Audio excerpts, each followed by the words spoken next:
We wear the footsteps of our fathers, the trail blazed by our mothers. They bought the land with their blood, Lord, long ago, long ago. Aiel, Ogiers, and AudioBooks. Oh my. Oh, sing of Manetheret. Oh, we for the blood of Aiel. Oh, cry for Manetheret. Long ago, long ago. Aiel, Ogiers, and AudioBooks. Oh my.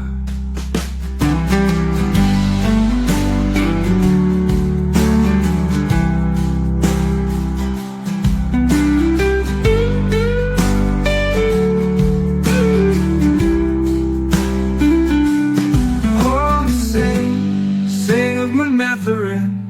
Oh, weep for the blood of Aiel. Oh, cry for Manetheret. Long ago, long ago.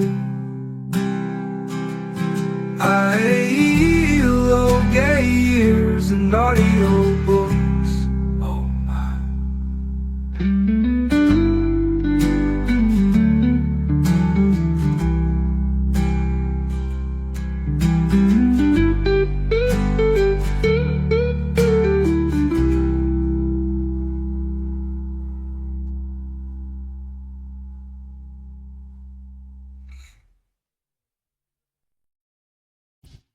The wheel of time turns, and ages come and pass, leaving memories that become legend. Legend fades to myth, and even myth is long forgotten when the age that gave it birth comes again. This is Aiel, Ogiers, and AudioBooks. This is Book 1 of The Wheel of Time, Chapter 9, 10, and 11. And I am Echo Pineapple. Let's get this going. Right, if I can ever find everyone. Jesus Christ, where are you hiding, guys? Oh, here you are. Josh. Hello. How's it going, guys? You all good? Oh, hello. Good day. Good to have you. And as always, we pass you over to the Dungeon Master, Spurgsnake, to start off these slightly shorter chapters, right? Last two, very short. Yeah, the chapter 11 today is a shorter one, and not a lot happens, so we might get through this a little quicker than usual. I'm not sure. Depending on how I get you guys to debate, I suppose. Yeah, let's jump right into it. Chapter 9, Tellings of the Wheel. Pretty important chapter. We get a lot of lore here, and and speaking of debating, I do have some questions about how all of this goes down. But so the chapter opens with Rand having a dream, and he's running through this like barren wasteland area under a blood red sun, and feels like he's being pursued. Like he keeps checking over his shoulder. He feels like Trollocs are chasing him, but he doesn't see them. But he just has this like anxiety feeling of running anywhere, and runs up a ridge, and he reaches a cliff with a big black mountain. We know what this mountain is. We've heard about it before. We've seen it before, and there's somebody taunting Rand. Serve me. And he says, "No, I won't do this." I can't remember the exact quote, but he basically says, "I will never serve you, Shaitan." And we get an abrupt scene change. Like it ends from there, and all of a sudden he's in the city of Tar Valon, and is just walking around being a normal person for a little bit. And he sees the White Tower off in the distance, and it's like, I'll get there in a minute. And he continues to shop. There's people in the street milling about. He sees jugglers and such, and turns another corner. And then there's the White Tower again at the end of the street. He's like, I'll get there. I'll get there. And then people start kind of urging him to go towards the tower. Like the townspeople, they're all like gathering around him and noticing him. And then he starts getting this feeling of hope. Like, oh, these people like kind of need me. They want me to do this. I mean, and again, there's a voice behind him. It's your destiny, like kind of almost goading him in a way. And the more he tries to avoid it, the more it seems like he's being pushed in that direction. He runs around another corner, turns, and there's the tower again. So at a certain point, he does start to acquiesce. Okay, I will go to the tower. He starts heading to the tower, and the townspeople starts singing to him and giving him flowers. And he walks up these stairs, and then opens the front door to the White Tower, and there's a Murdraw there saying, "We've been waiting for you." And just like that, he wakes up out of this dead sleep to be back in the Wine Spring Inn, where his father's lying in bed, fresh off the healing from Moraine. And last chapter, he fell asleep. He was trying to stay awake so he can talk to his father, and that's where our chapter opens. My first question to you guys is, what did you think of that dream? There's signaling going on there, and I'm curious to find out what you guys think about it. Annie? I think it was confusing the first time I listened to it, so I had to rewind it. Mostly because, it's been a week since we listened to the last chapter, so I was like, wait, what's going on? Oh, right, he's asleep. Okay, so this is clearly a dream, so that kind of makes sense on what's going on here. And as you mentioned, it's kind of split into two parts. So I think the two parts are, not really separated. It's just like dream, where you just are kind of from one place into another place, and because it's a dream, you don't really know or care or notice. Not really. And even if you do, you're just kind of like, that's fine. It's a dream. He's being chased, and he's running, and he's like describing like, I can't let this person get me because they're the fear. I don't really know why, but I have to run. I have to run. And then he kind of like throws himself off the cliff, and then he's just like in the other part of the dream. So he threw himself essentially into the next part, which is in the town, and still that looming sense of run. But then he's like, where like a dream kind of just flows into your mind, and he's just suddenly like, oh yeah, but like this town's pretty cool. Look at all this nice stonework. I should run. I should get to that tower, but So I think it was very interesting, and it felt dreamlike, which is good. It was confusing, but in a linear way. Yeah, I agree with Danny as far as I rewound it again. I'm like, hold up, why are we starting here? But then it dawned on me, yeah, this is a dream sequence. And I liked the dream sequence. I like how it played listening, how it was narrated. And it's like, okay, it's foreshadowing his big reveal to come whenever it comes in this book. And I believe he's the bad one is the fuck is the evil guy. I don't know his name. They call him Tycan, but I think he's the Beelzebub. The main, that's his current, the main bad of this whole novel. Sure. Because like even with video games, this, Annie. There's always the big bad, and then you have all the little underlings that you got to beat to get to him. So it played off like that. I was listening. I didn't care so much for the next sequence of the dream, like his little White Tower fantasy BS. I was like, whatever. Get to the good meat and potatoes of this. Well, see, that's part of the question. Go ahead, Echo. No, yeah, that's fine. Yeah, sorry, I'll answer my. Sorry. I did feel bad for you two when it took me 30 seconds to be like, okay, cool. He's dreaming. Obviously, I've not started a chapter later or something and missed a little bit of it. It's essentially him dreaming, and the interaction with Shaitan, I was kind of like, okay, cool, fine. What I found a lot more interesting was the Tar Volan, the White Tower bit, where he turns a corner. It's the White Tower. Okay, well, I turn here. What, the White Tower? he turns again. White Tower's like, well, I'm getting annoyed now, but you know what? If I turn around, guess where I'm going to be facing? So he even realizes. I think it's probably supposed to be representing the immediate fear that he's got of Trollocs are going to come and kill him, because apparently that's what he's getting told. They're coming for you. They're coming specifically for you, for Matt, for Perrin. You know, you got to leave. They're on your town. And then it flips to his other fear, which he's voluntarily going towards, which is the White Tower, because everyone's like, yeah, like, sure, they help us, but, you know, can't really trust them. And, you know, it's a deal with the devil, really, that you're making. So he's kind of going, yeah, I'm scared of the immediate future, but I'm also pretty terrified of this White Tower that I'm voluntarily going towards as well. So that was very interesting for a book that's fantasy. It's the one thing that I'm kind of like, was this just a literal dream? Because that would be very reasonable for him to have that as a literal dream on that scenario. So yeah. Yeah, and that leads right into what I want to ask. How much do you think of this dream is revealing his fate, and how much of this dream do you think he's being coerced? You know, like the Dark One is he's saying, serve me, you know, and he's trying to push him into a direction. And he's like, I'm not going that way. And he runs the other way to the White Tower.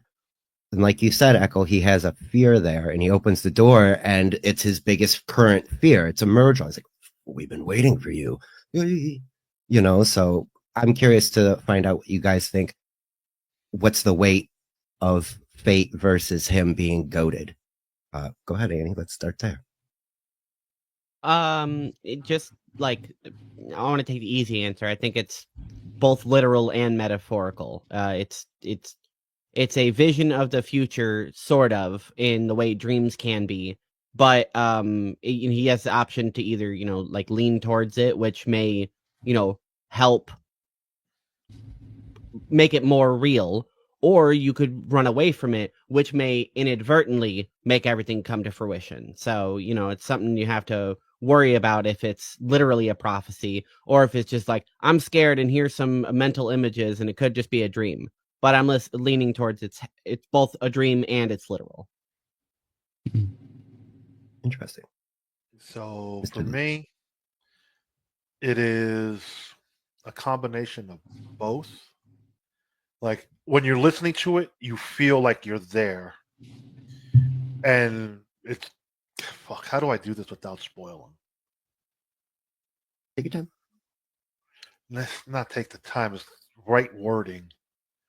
Because there's certain aspects that could happen. So the dream felt really real to me. Listening to it, it felt really real, like he was actually being chosen by the Dark One. Like, yo, you're part of this prophecy. I want you. Come to my side. Because if you paid attention to the prologue, that's two different versions of a story that we're about to listen to. Like, there's sequences that I know of from that prologue, from the show, and from listening to this part of the chapter, that it ties well together. Your turn, Pineapple. Oh, thanks, Lou. Yeah, so I kind of alluded to it a little bit, that it does feel very kind of combination of the two, as Annie was saying, as even Lou was saying. I maybe lean towards being more of a cynic, that it's a manipulation of his kind of going, yeah, you know what, you're scared now, cool, yeah, we're chasing you, but you go there, you've only got one choice, you got to go to the White Tower, and guess what, we can get you there as well. So as much as I think it's more likely at this point of the story as well, it's more likely just Rand having a mad dream because he's exhausted, he's gone through everything that he could possibly go through as a fictional hero in a story, but I tend to think it's a potential manipulation, you know, on Rand early days, that we're not really sure if it's just him or not. But yeah. And to your point, I think that's a good analysis, because Rand hasn't slept since we were introduced to him at the beginning of the book. So this is the first time he's fallen asleep, and after his town being ransacked. So stress dreams can do a lot to you. Yeah, for sure. I think there's just a little bit of a red herring earlier on, Spurg, when Moraine is like, oh, blah, blah, blah. By the way, dreams, tell me about your dreams. And then now we're getting a dream. So I don't know if the reader's supposed to be like, take it with a pinch of salt, or this is the first dream we've had then, guys, you know. So, and we've been told by this witch character that if you have dreams, fucking tell me about them. So yeah, it's interesting how early they Robert starts messing with your mind, right? But not surprising. Yes, I don't have a lot of author questions this time around, but yeah, his style of writing, foreshadowing is not a deep enough term for what he does. You know what I'm saying? Like, it's beyond foreshadowing. Everything you're reading now means something later, and if you go back and start this series over, you're gonna be like, oh. And then you'll read it a third time, and you'll be like, I missed that the second time. How did I miss that? This guy's very deliberate with his words, so it's interesting to get your guys' opinion on it, especially like, you know, Echo and I have a bit of foresight. Lou has a different turning of the wheel to reference, and Annie, this is all news to you. This, you know what I'm saying? That's and that's how I have to look at it. He's got a different turning of the wheel because he's watched the show version instead of the book version. That's really good. Well, and that's kind of what it seems to be. You know, that is the theme of it, and I'm trying to avoid those philosophical questions like, what do you guys think about linear time versus cyclical time, and blah blah blah. How do you think? But this is a very fate and manipulative type of story. That's why I asked that question. Is he already being pushed by the Dark One? Is he being pushed by people who are trying to help him? Who knows yet? We don't know yet. And so I was curious to find out what. Right, exactly. Because everybody already has certain issues with trust, you know, and coming from a small town and all this new things are happening. You guys are correct. It is a whirlwind, and it can cause all sorts of weird nightmarish dreams, just processing your conscious day, you know. So that's why I was curious to find out what you guys thought about the dream. But he abruptly wakes up because who ain't scared of a Murdral, let me tell you. And he is relieved to see his father sitting there breathing. Slept most of the day beside Tam's bed, tended the fire, and swapped the warm food. Mistress Elvire came in, left him food. He saw that Tam has been tended well. It's tucked up under, all the way up to his neck with the blanket. And him and Rand have a nice conversation. Rand explains to Tam what happened, like, because Tam has no memory from the point where he got cut on. Like, it's very, you know, sketchy. He doesn't remember it. And he's like, oh, so it wasn't a dream, because Rand explains, you know, the Trollocs attacked, we were at home. He leaves a couple things out, such as killing the Trolloc, and and Tam is like, well, Jesus, it wasn't a dream, you know, this really did happen. And Rand explains what Moraine had told him, that the boys were being hunted. You know, they're looking for me, Matt, or Perrin, or that, like, they want something with us, and we don't know what. And Tam warns him because of dealing with Moraine Sedai. The Aes Sedai can't lie, but the truth that they tell you isn't always the truth that you think it is. And this is the second time we've heard something very similar. Tom Marilyn mentioned earlier, before Rand made it in there, about the Aes Sedai being tricksome, and the price that you pay for their help isn't always the price you think you're going to pay. So we're being very much told that the Aes Sedai are untrustworthy and manipulative. And this is coming from Tom, who was a stranger. Okay, we'll take it with a grain of salt, but now my dad's telling me. So I just wanted to bank that moment that, you know, somebody you respect as a reader is now saying, I know you got to leave with this broad, but don't trust her. And Rand goes, I won't. And Tam also says, it's just good advice for anybody getting your way outside of the Two Rivers. Rand confessed he has to leave, and was surprised that Tam was so matter-of-factly like, I understand. He's like, you're not going to make me stay? I was hoping you would tell me I have to go shear sheep and not leave town. I was going to ask, if your question isn't directly related to this, can we get a quick answer from Annie and Lou with regards to the revelation of the limitation on Aes Sedai, because me and Spurg kind of half hinted a few of the chapters back about she's very deliberate with what she says. She's very specific with what she says.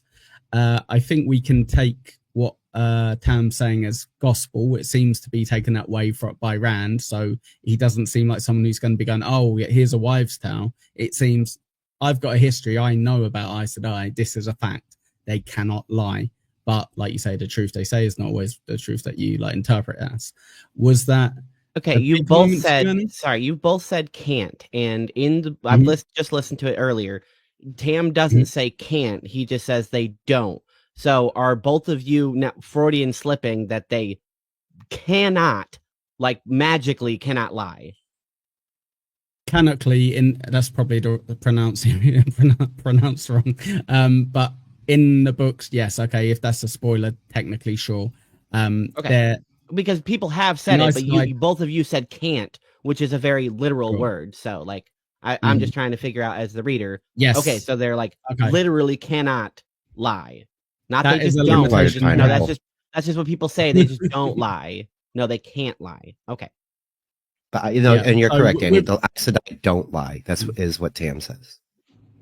Right. Okay. I unfortunately, because I guess I've kind of obviously gone ahead. I interpreted that as him saying can't lie. So apologies, but I did the same thing. No, that makes sense then. Why they choose their words if they're like, okay, I can't lie to you, but I can tell omissions. I can talk around it. I can leave things out and make you infer things.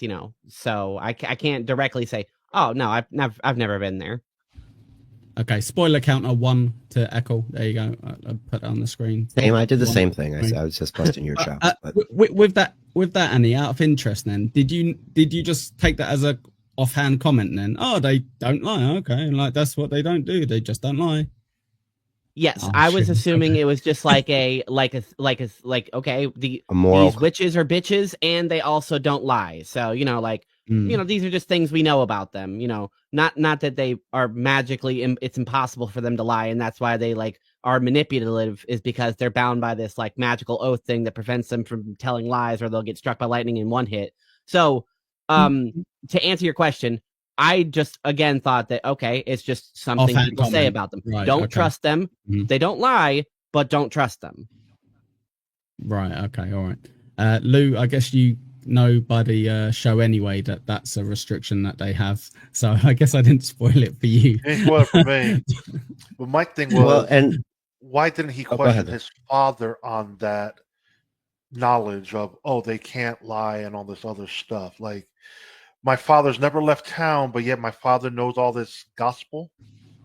I think because in Rand's head, do you remember the last thing we were all talking about last episode was like, will he even be able to leave a letter? Oh my God, what an idiot. He fell asleep. He's going to get rushed away and he's not even going to get to say a word to his dad. So he's probably off the same vein of being like, I'm probably going at any minute here.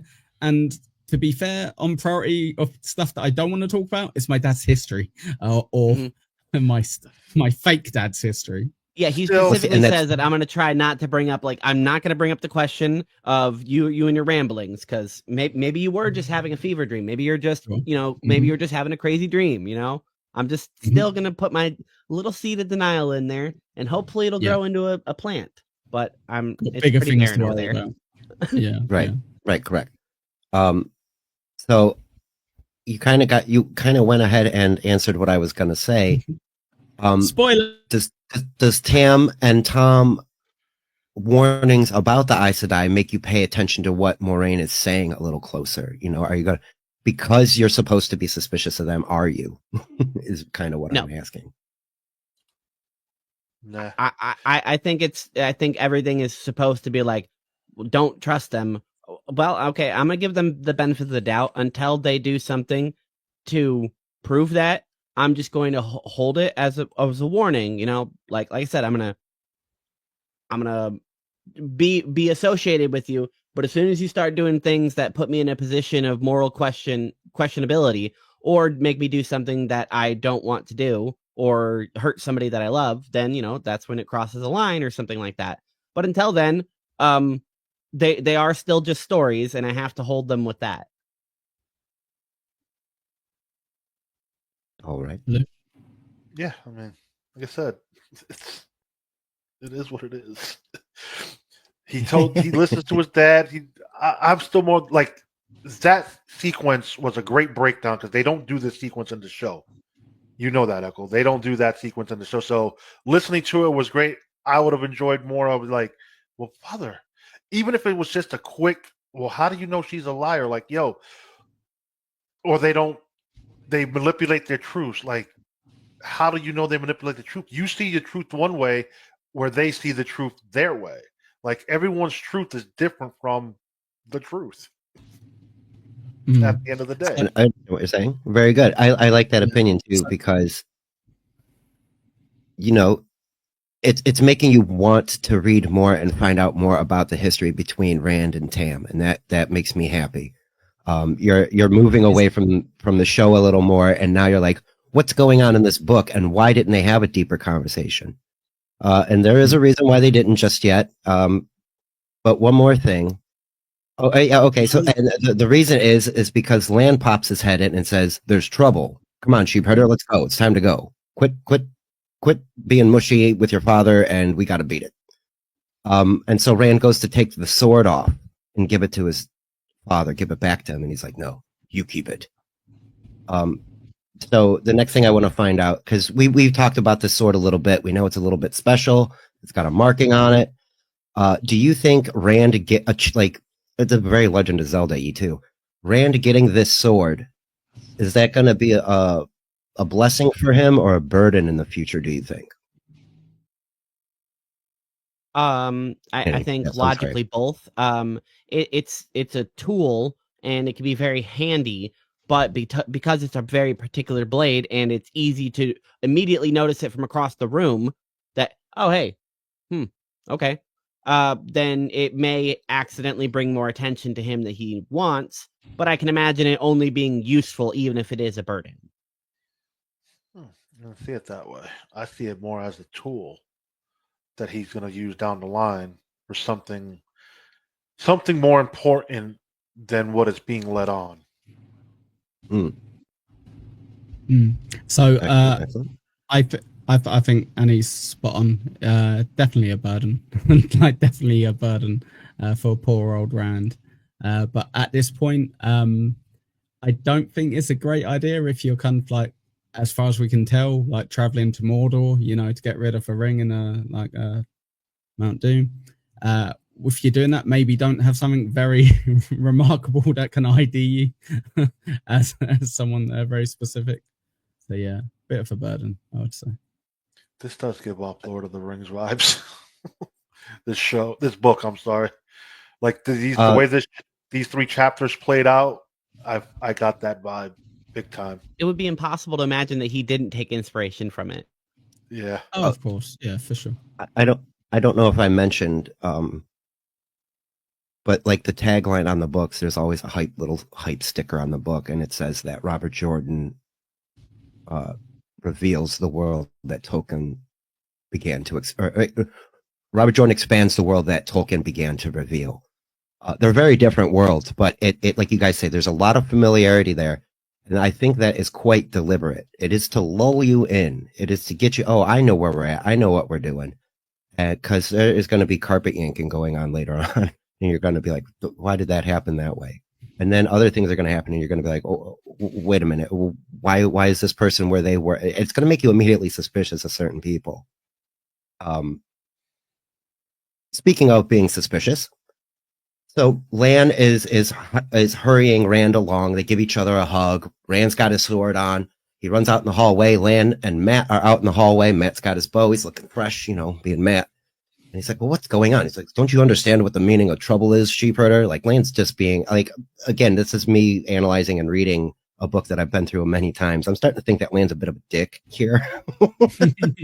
but, for but sure. for good reason. But for reasons, though, he's like, it's like trying to get a classroom of children to do the thing you want them to do. Yeah, He's got exactly. these He's got to be a wily- dickhead because they're just little star-eyed kids, and they're like, "Oh, but I don't want to leave town." Come on, okay? I have a job. I'm only doing this because my boss told me to wrangle you idiots. Let's go. So I think And you're right. let's He's go- being a dick, but because he has to get the point across that it's serious. Yeah, for sure. I think as well, what's very interesting with that comment is if you look at Lan being that dickhead, getting them to do everything that they need to do, Moraine's the one who's like, oh, here's a gold coin. Oh, I'll heal your dad. Oh, it's up to you, but you Good cat really bag. should come to save every... Yeah, 1,000,000%. It's like, hey, like the moment he walks out, she's like, what took you so long? Those idiots are like dragging us behind. I can imagine us very much the vibe, but yeah.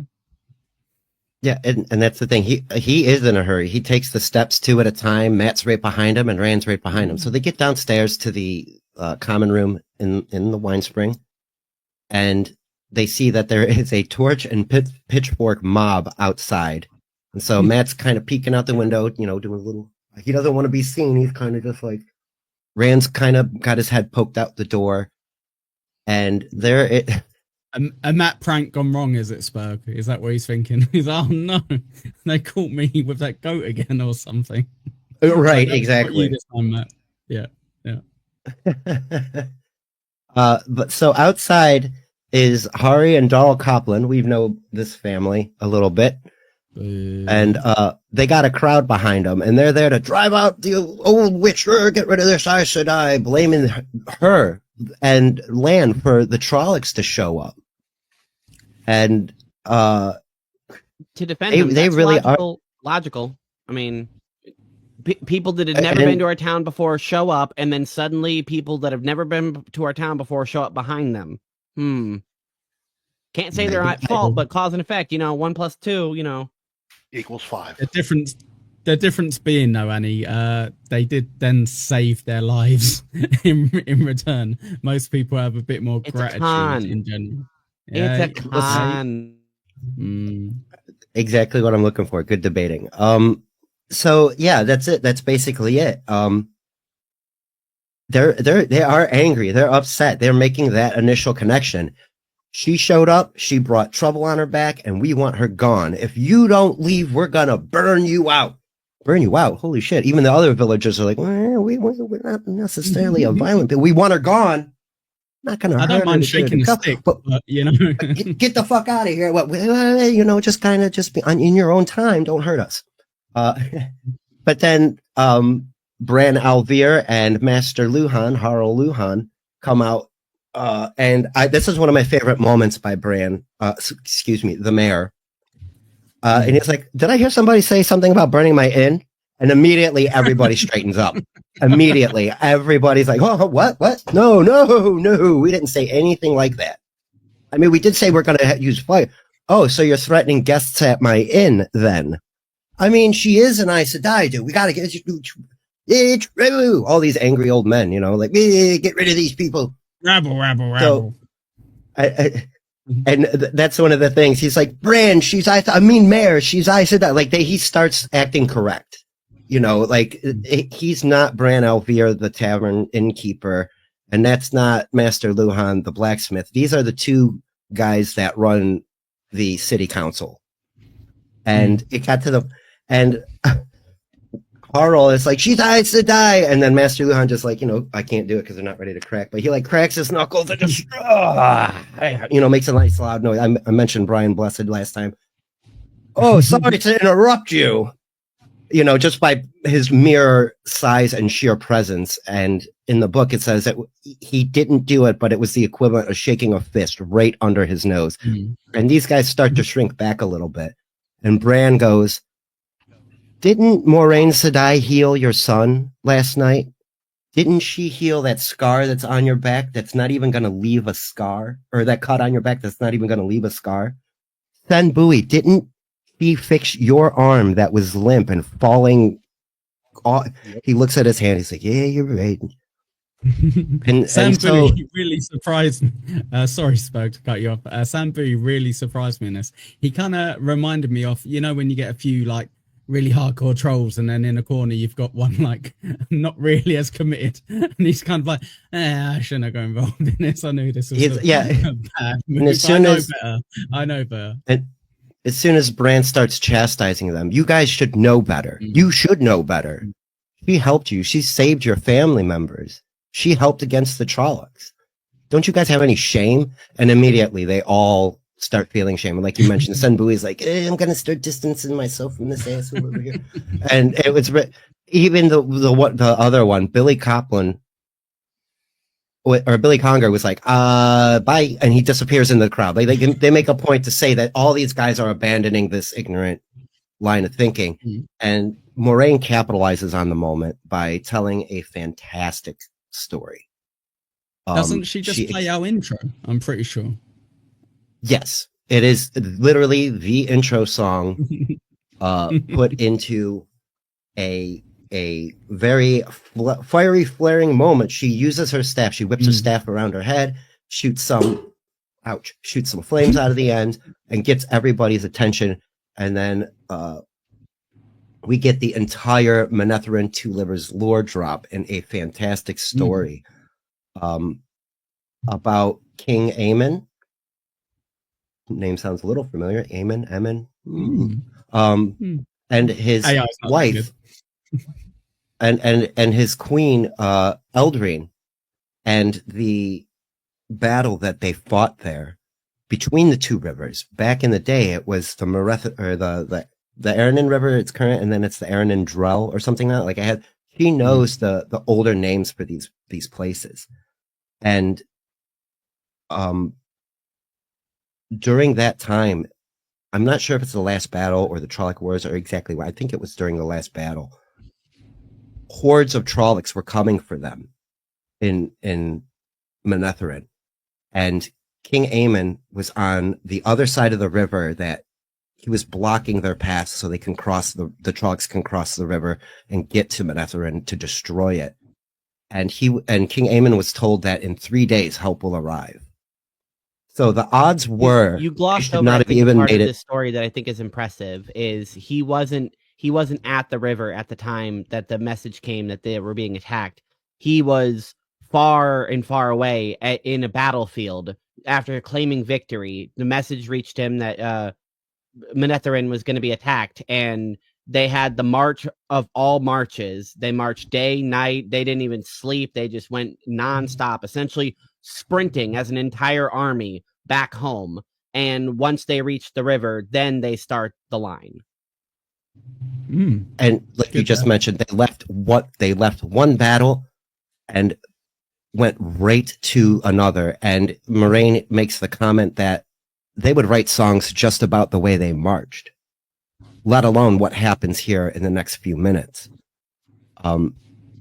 As they're guarding the river, they shouldn't have lasted an hour, but they made it 2 hours, 3 hours, 3 days, 6 days, 9 days.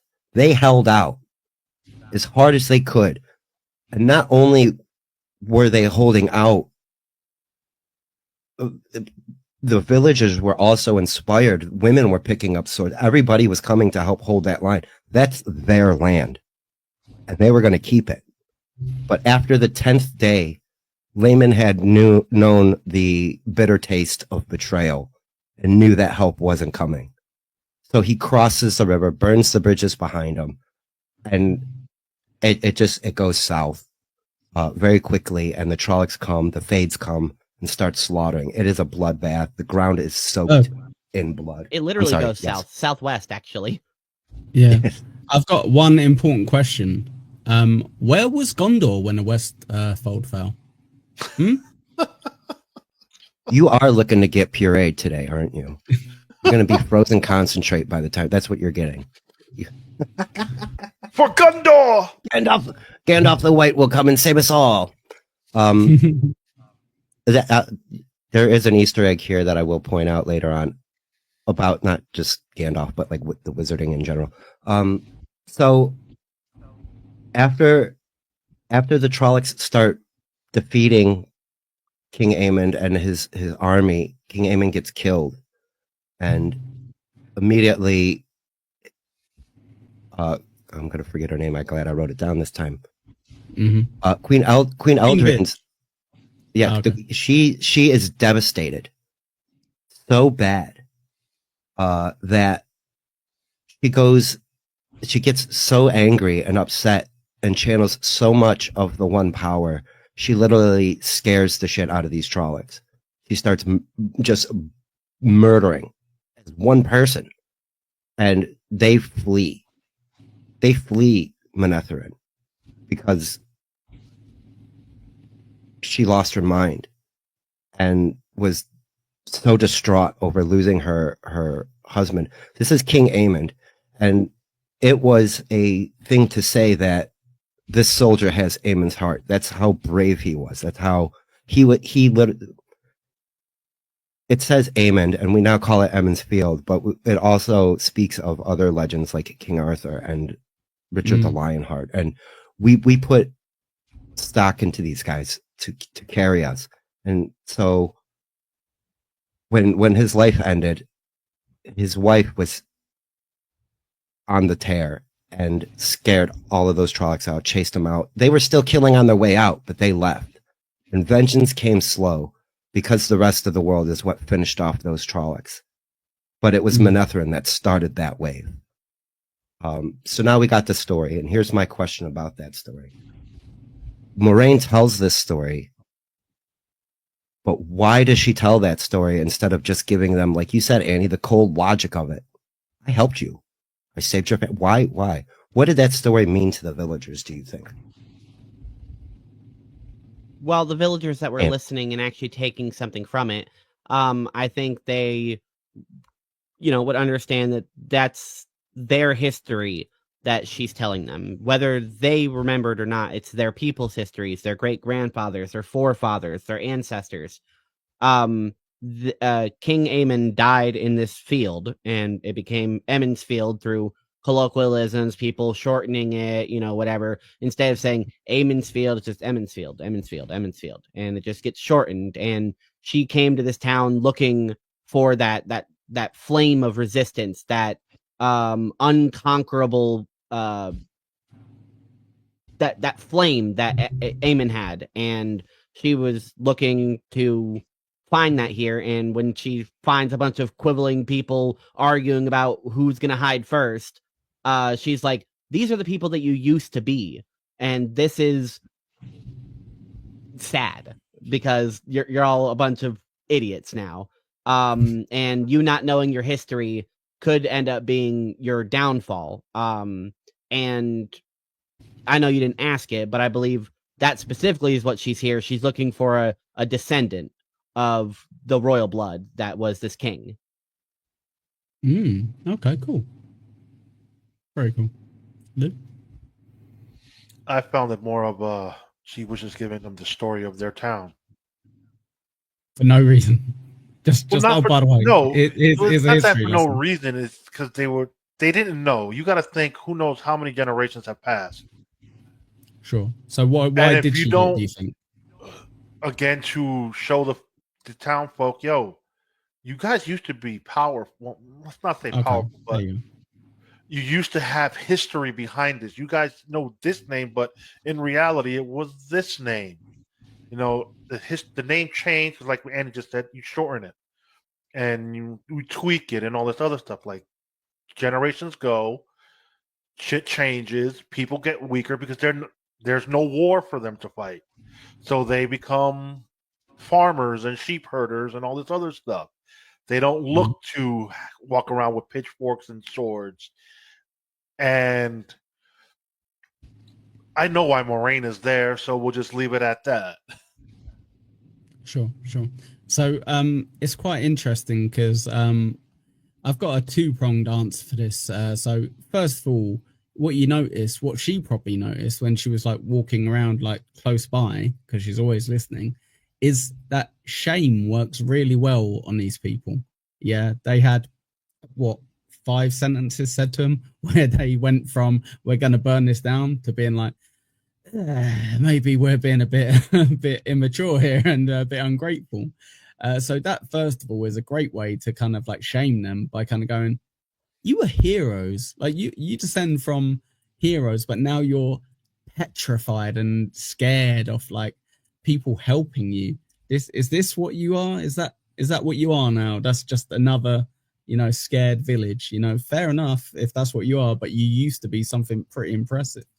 A second bit that comes to me, which might be something that you might not believe me, even if we get through like 8, 9, 10 books, you might kind of be like, I don't think that's Moraine. Don't think that's her. But I think she's kind of trying to give them a little something, because maybe she feels a bit bad that she knows that if the Trollocs do return, which they shouldn't, but they could, if she's right and they're after those 3 boys and what have you, then as they stand, they're a shamble. They're gonna, like you guys were saying last week, you think, oh no, they definitely would have died without her there. They definitely would have died. But she's kind of going, hey, you've got some good stock in you in the past. You've got the potential there. You used to be something really impressive. Even this lady who's like blowing you away with how fancy she is and she's an Aes Sedai and all that. She's saying you guys were impressive, from this little village. So I don't know if that's intentional or not, but I wouldn't be surprised if that's a little kind of parting gift, just in case. Pep talk. Just giving them a gift of hope and just a horizon to look towards, even if they will never reach it. Yeah, and also they don't know that when she abandons them, that she's doing it to save them and taking the boys, and that's going to help. They just think, oh, cool. Did you kill all of the Trollocs then? Or are there still loads out there? Because she's just left now. And that guy who was really good with a sword has gone as well, even though he was a bit moody. But yeah. Moody.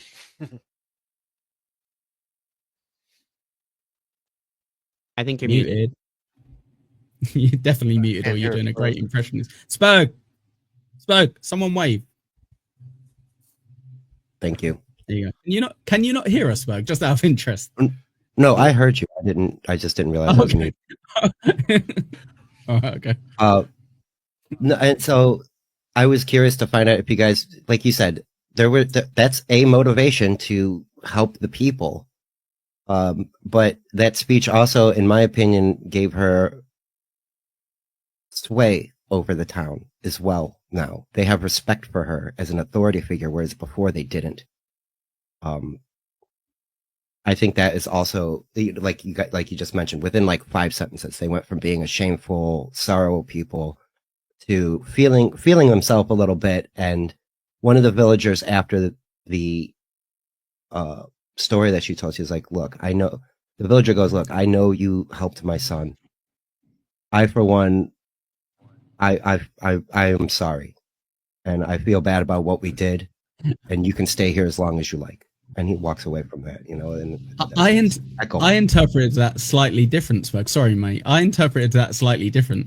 It was showing you kind of like how stubborn the Two Rivers people are, because the point of it was kind of like, hey, you're all right, sorry about it, I'm gonna leave. But he was kind of like, I don't know about all of this, like, nice story and everything, but yeah, you helped my son out, so like, yeah, you can stay, that's fine. And it's like, no, you should be like, sorry for going to burn you out of here after saving our lives, but instead that's massive, like, apology. This guy doesn't even bother to like say, oh, if it comes to it, I'll rise again. He just says, I'm not going to be a thorn in the dark one's side, and I never will be. So this has nothing to do with me. So I found it quite funny. Yeah, well, that shows you that some of the villagers didn't get that confidence boost that they were supposed to be getting. They are the stubborn Two Rivers people that they're always going to be. They are descendants of these badass soldiers, but that doesn't always mean that you've inherited that talent. Like, they know who they are. But they also know they're a hard people. They pride themselves on being a hard people. We will survive is their thing, and now we know why they have that so baked in. Yes, yeah, I think that's what it was supposed to show us, and maybe it kind of flies over your head a little bit. But as someone who's read it a few times, it very much made me chuckle that their whole bit of someone kind of being like, you know what, you're fine, you're okay, sorry about that, we shouldn't have done that, was just someone pretty much being like, like, you did save my son's life, I guess, so you're okay. Like, there was no real apology. There was no like groveling or anything. So it does kind of show, like, they're still Two Rivers folk. They're still not all there in the head. So yeah.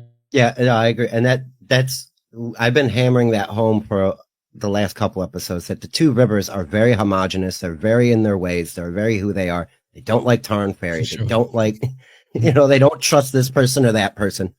Yeah. So that's sort of what my beef was with the show. I didn't feel like they spent a lot of time trying to show you the environment of where these boys grew up and why their mindset is the way it is. Annie, so in any fantasy kind of film or show or book, after a rousing speech like that, would you be overly surprised if like the people in the crowd were like,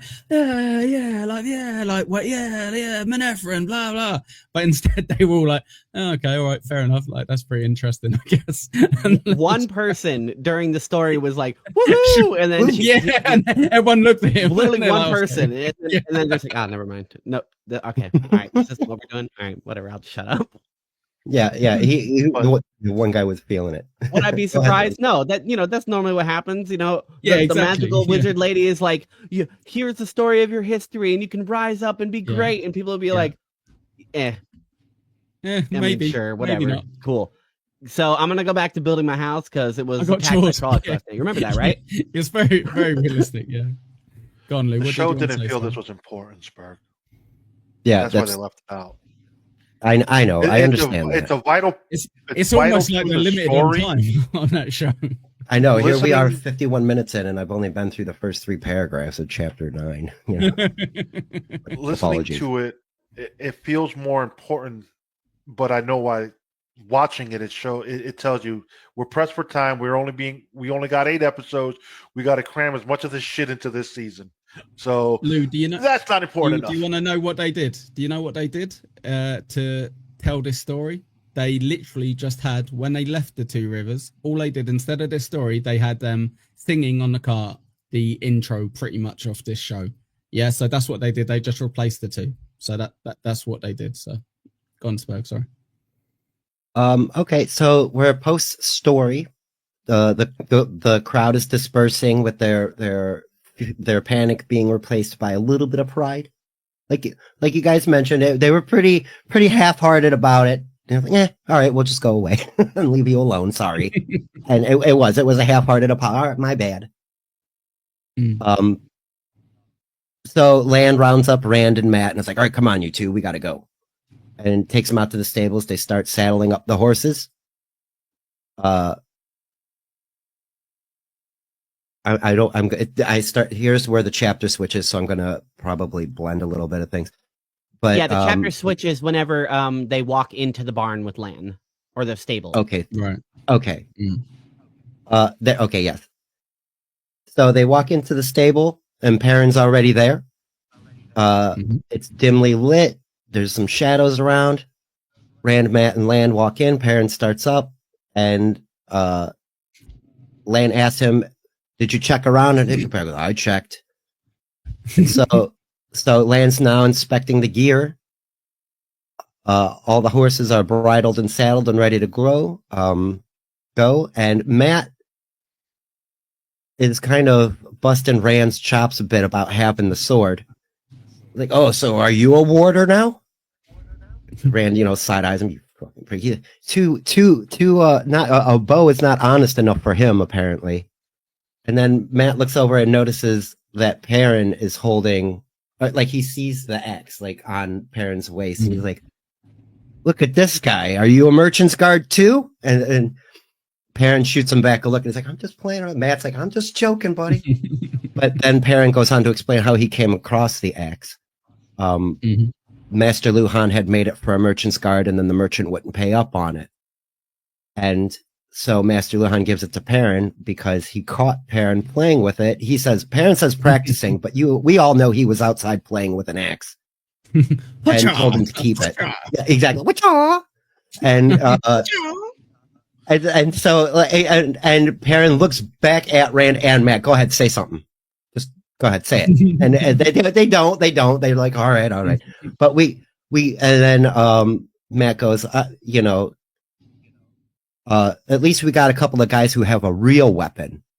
And Lan turns and says, "That bow's a real weapon." And explains to him, even those slings that you boys carry are weapons. Just because you're not hunting rabbits or chasing a wolf off with a sheep herd doesn't mean that you can't hurt somebody with it. A weapon is anything can be a weapon to anyone as long as they have the will to use it.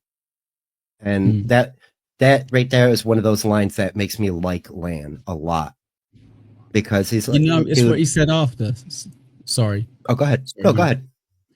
I was going to say what he said as well was, and if we're going to get to Tar Valon, you're going to have to like kind of accept that. So essentially he's kind of saying, I know I'm saving you guys and I'm the impressive guy with a sword, but you're probably going to have to do something. It's going to be, and the fact that he's kind of saying that to him would make the reader kind of realize, okay, shit, all right, okay, like stuff's going to go down, like as if you didn't know that, but Lan's fully aware that stuff's going to go down and they're going to have to pick up a sword, axe, or bow and help out.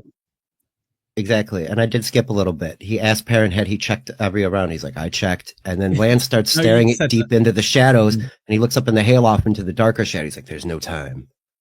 But okay, so after the boys start busting each other's balls, Lan gives them that little lesson. He imparts to them, you're going to have to defend yourself out here at some point. I'm not, he's like you said, he's kind of hinting that you boys are going to have to learn to take care of yourself a bit. And they're going to have to.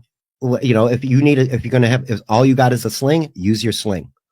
If all you got is a bow, use that bow.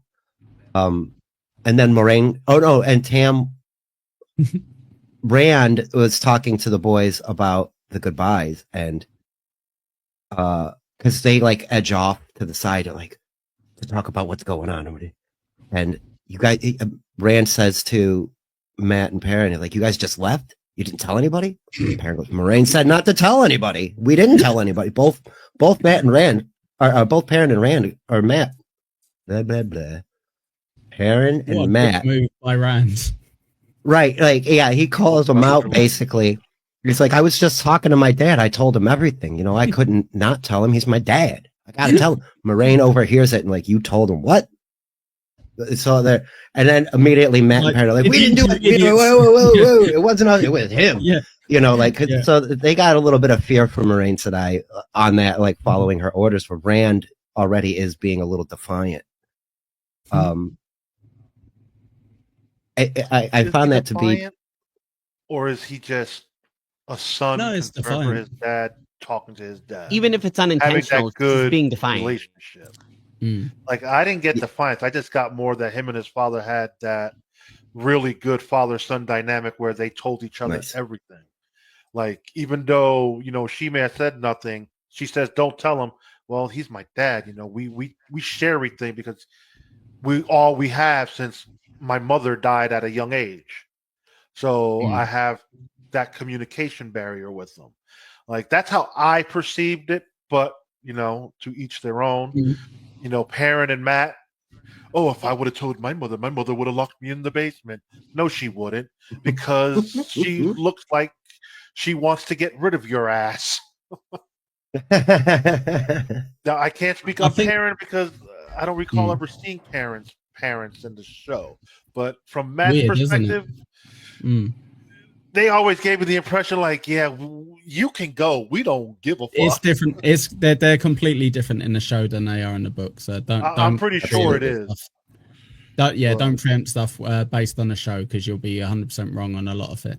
I think with Rand, he's a pretty good example off the Two Rivers, maybe intentionally, despite the fact that we've got two other boys from the Two Rivers. If you want a stereotype of a Two River lad, it kind of is Rand, because he's like, I'll be polite, I'll follow instructions and what have you, but I'm still gonna do what I think is right, and I'm gonna tell my dad because my dad has taught me what's right.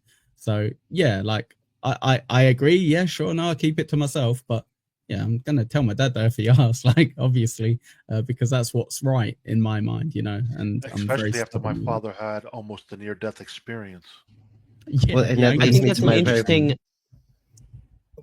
I think that's an interesting point because if it's to be believed, then Rand isn't even from this town. Yes. There's so many things. The point. There's so many things that if it was just me and Spurg, I would kind of be like, "Do you think this is because of this, because of that?" And it's such a good book. Such a good book. Well, and here's the. I know we're going to get to one of those things that I'm going to specifically pineapple about. So my first thing is I brought that up because what would you guys do? Annie, would you leave a note? Lou, would you leave a note? Would you tell your family? Like, do you have that relationship with your family like you just mentioned, Lou? Annie, go ahead, start there, and then we'll get to all three of you guys. I guess it depends on my point in my life. It's hard for me to personally answer that, but if I was in Rand's position, then yeah, I would have tried to wait for my dad as long as I could have, and then even if he didn't wake up, once Lan came in and was like, "Let's go right now," and be like, "Okay, well, I'm gonna write this note. You can wait another fucking 4 minutes, okay? Because my dad's not woken up, so I can't talk to him, which is what I was going to do. But I'm gonna write him this note now. But since Tam woke up, he was obviously gonna have that conversation because, like Lou said, that's the relationship they have. They tell each other everything. They live out on a farm together. Either they tell each other everything or they don't tell each other anything. And I'm assuming it's the first one. Mm. Yeah. So again, would I do it? I kind of have that relationship with my aunt. So it's one of those things where, I could talk to her about anything and everything and not have to worry about nothing. So yeah, I would have done it because again, we literally just went through a traumatic experience. My father was on his deathbed. I didn't expect to have one last conversation because, the lady said, we're leaving in, say, an hour. And I took a quick power nap and, oh, look, my dad's awake. Well, Dad, let me catch you up real quick. Blah, blah, blah, blah, blah. Oh, and I'm leaving.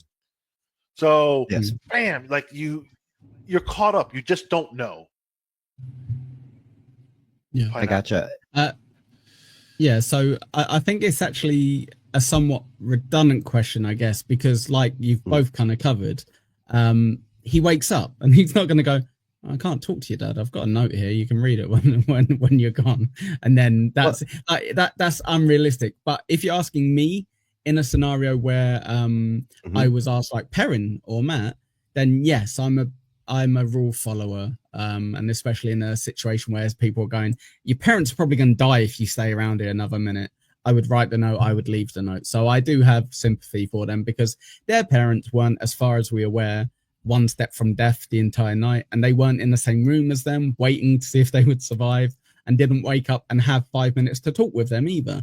So their situations are different. So Moraine's a bit of a bitch for being like, oh, did you? Oh, I bet you guys did it as well, didn't you? Because they're like, no, we're a completely different situation. We left a note, like you said, and came here straight away, whereas Rand was in the same room. So of course he had a word with his dad. It'd be really weird if Rand went, no, I just wrote a note in silence and then put it on his body and patted him on the head and left. Yeah. I should have asked the question better. Because I was more or less saying, you got it. Yeah. Go ahead. Yeah, I don't think you asked it badly. I'm just saying, in that scenario, I think Moraine was a bit unreasonable because I think all three of them did the right thing. Two of them followed her rule as they should have and got there as quickly as they could. And the third one was in a room with his dad who nearly died. So it's stupid. It wouldn't have happened. Bless you. It wouldn't have happened. It's not unreasonable for him to talk to his dad. I don't think, anyway. I was just, I was curious, like, I was trying to be a little more personal. Like, would you tell your family? Do you have that type of relationship? It's more or less what I was asking. And I would have left a note. I wouldn't have told him. Unless it was my dad. Me personally, I guess I would have probably left a note because the conversation would probably be more difficult and hard than just leaving the note and being like, I'll talk about it after. Right. That's kind of more or less like, because I think I too would have just, instead of trying to have the tough conversation with my father, I'd have been like, all right, fuck this, I'm out. Let's just get it over with. I'll be back. Also, you wouldn't have really had the answers because imagine if they're like, what do you mean you're leaving? Like we've just had our house burnt down. You're not going to help me rebuild. And you're like, but the lady and the man, they said that like things are going to come to the village again. And then he's going to be like, yeah, but like, what's that got to do with you? Well, I don't really know. And it's just like, all I meant was by that. I didn't mean your question was, I just mean in that situation, I feel like everyone's been hard done by Moraine being angry because they all did what they should have done in that scenario. And like I say, I would have left a note if I was in Matt and Parents' scenario, but in Rand's, obviously I would have spoke to my dad. So it's a bit of a weird one.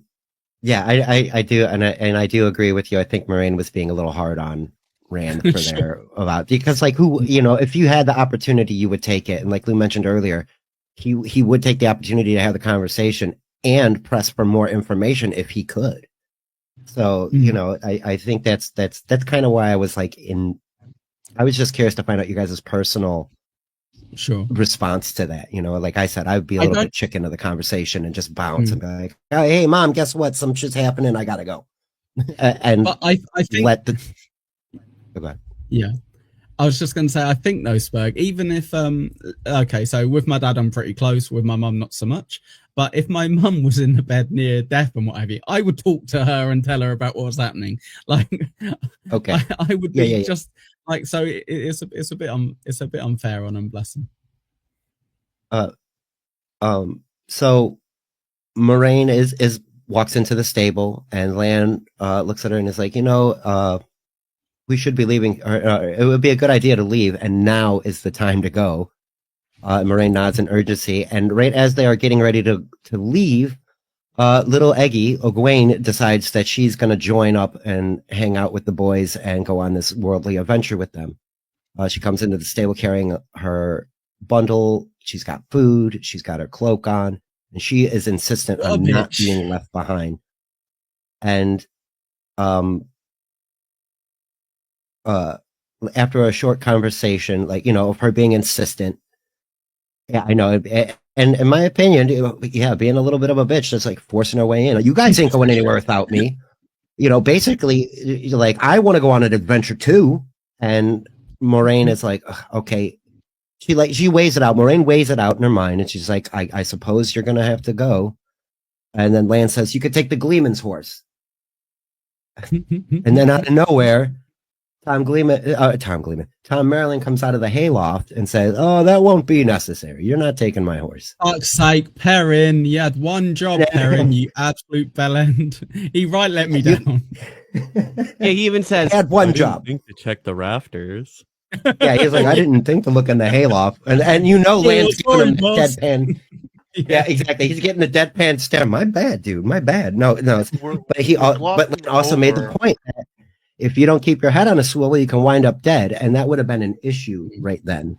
But see, that's where Egwene notices, because that's how she bulldozes her way through, because she saw all the secretive talk between the boys and all this other shit, and she just pieced things together, and that's how she gets to steamroll her way onto this trip. Excellent point, Luke, because you brought that up. I did skip that. Moraine asks Egwene, how did you even know that we were doing this? And she was like, well, I saw Perrin with that fucking absurd axe skulking around. And then I saw Matt with his bow skulking around. Like these two are trying to act like foxes, but they're walking around like, oxes. And she also found out that Lan bought a horse. And if he could buy one horse, he can buy two horses. And so she put the boys skulking around, Lan buying horses together, and just made the assumption that, they're leaving. And that's how she got to go there. And then convinces Moraine. And Moraine, convinces her. Tom and Lan also have a very similar conversation. And here, Pineapple, is where I was going to get a little bit of like, oh, did this happen? It was because we have context. The conversation between Moraine and Tom is going on, and Tom's like, well, it'd be, I would love to go perform in Tarvalin. And Moraine is like, it's going to be dangerous. Are you sure you want to go? And Tom goes, if it's okay for her, and points directly at Egwene, it'll be okay for me. Don't you worry. And all the while, he's looked like side-eyeing Lan, because Lan he pulled his sword out and is kind of just standing there with it. And he's like, I'm not a cheese for the slicing. You can put that away now. My point is, because we know a little bit more context of why they talk the way they do. I think Tom Maryland was being a little more forward with his words towards Moraine because of the way they know how to talk to each other. I think he was, when he said he's going to perform at Tarvalin, I think that was something more to Moraine, and we know more for sure But I think there was a little bit of double speak going on here. That's the word I was looking for. Oh, 100% with the double speak. Yeah, it's very much, you know, when parents are trying to have an argument in front of their kid and they're trying to not like make it obvious that they're arguing. So they're saying things in a nice tone, but maybe using words that their kids shouldn't really understand. And it very much kind of struck me that he's kind of like, oh no, I'd love to go to Tarvallen and perform. And you know, for a fact, based on what he said to the other people, probably not really the place that he'd want to go. He doesn't really have much love for the Aes Sedai's. And she's like, well, you know, it'd be pretty dangerous. You know, it's going to be pretty dangerous. I don't really think, like, you're a gleeman, aren't you? You kind of like want to do entertainment. You don't really want to get. And he's like, if that girl over there is going to go, oh, why can't I go? And it's very much, they're both kind of like smiling and kind of like, you fucking. And I've not got. Yes, exactly. I've got a good enough argument to not let you come with us, but I really don't want you to. Yeah. Okay, good. I'm glad you saw that because that is it. Annie, go ahead. In their defense, though, like, aren't they adults? Can't they just be like, no? I mean, you can follow us and be a creep. You can follow us and be a creep, but like, no, we're just. I think the problem is, Annie, is that they've he's kind of got some sort of bond with the boys, like even a basic bond, but some sort of a bond. And Moraine is probably aware that he's kind of been somewhat bad mouthing them and maybe has the confidence. But also, yeah, it is weird that she didn't just go, that's a lovely offer, Tom, but unfortunately it's far too dangerous and I can't guarantee your safety. But then again, here go, that's fine, don't guarantee my safety. So it is a very awkward one where she would have to maybe be too aggressive. And I think her impression with Rand and the boys is not to spook them. You know, it's already very scary what they're going through. And people are saying, don't trust her, don't trust her, don't trust her. And then for her to immediately go, oh, this wise old man who's like entertaining and could like be very helpful, you know, in terms of like just passing the time and what have you. Yeah, I don't want him to come for no real reason. So yeah, I get you though. It is weird that she didn't just go, nope. Nope. But then also, like you said, she's trying to. That was my point. It's just weird that she wasn't just like, no. Clearly, she doesn't want him to come, but doesn't have a real good reason to say no. Sure. Again, yeah. I just felt that this is the moment they wanted a fellowship, and that's why there was no. That does seem like it a little bit. After Annie's great point, that it wouldn't have been unreasonable for the three boys to just kind of go. I guess maybe they would have been like, don't let Egwene come in. If it's too dangerous for him, please don't let Egwene come. It's like we don't want. So maybe they're kind of like. Ugh. Well, that's what I'm going to break down real quick. She committed to Egwene coming. The pattern already has woven these actions, and then Tom's like, "Well, I'm coming too." And the land specifically looks at me. Is this part of the pattern too? Yeah. Is it? Yeah. You don't come fucking bit. You know, like he wants to say something to her, but he can't because he's not going to. But But that was the point, Echo, is that Tom Maryland points out that Egwene it can come. So why shouldn't I? Why would you even think about telling me no? You just let this 17-year-old little girl tag along to a super dangerous mission, but you're not gonna let. I'm an old. Look at this. I'm good. We're good. I travel all the time. So, my job is traveling. My job is literally traveling. I've got my own horse. Yeah, he had more trump cards to play against Moraine saying no for a yes, and that was what I was trying to point out with the double speak with Echo. There was a little bit more going on there, and I never really picked that up until this time. Like, oh shit, he's being a little bit isn't he? Back to your last one. Oh, go ahead. She could feel him. Remember, they can like sense each other. They could sense each other's thoughts. We got a little bit of that. You get a little in bit of that story. So I wanted. He don't have to sit there and say, like when she said that whole little, is this part of the pattern and all of that? Like he's probably deep down saying, yeah, but we don't need him coming. But so telepath, like she could sense the anger in him, more or less. What I'm saying, even though she's saying yes. Sure. I've got a question for Annie at the end of the show. Make sure you remind me, Spurg. It's about the Queen and the King. Okay. Okay. Yeah. Cool. Okay. Cool. So real quick, like, because now we got, like you said, we got our fellowship kind of coalescing. We got Tom, Lan, Moraine, the three boys, and now Egwene. Mm. Well, Egwene literally fell down into a bunch of mushrooms, didn't she? Wasn't that pretty much her introduction?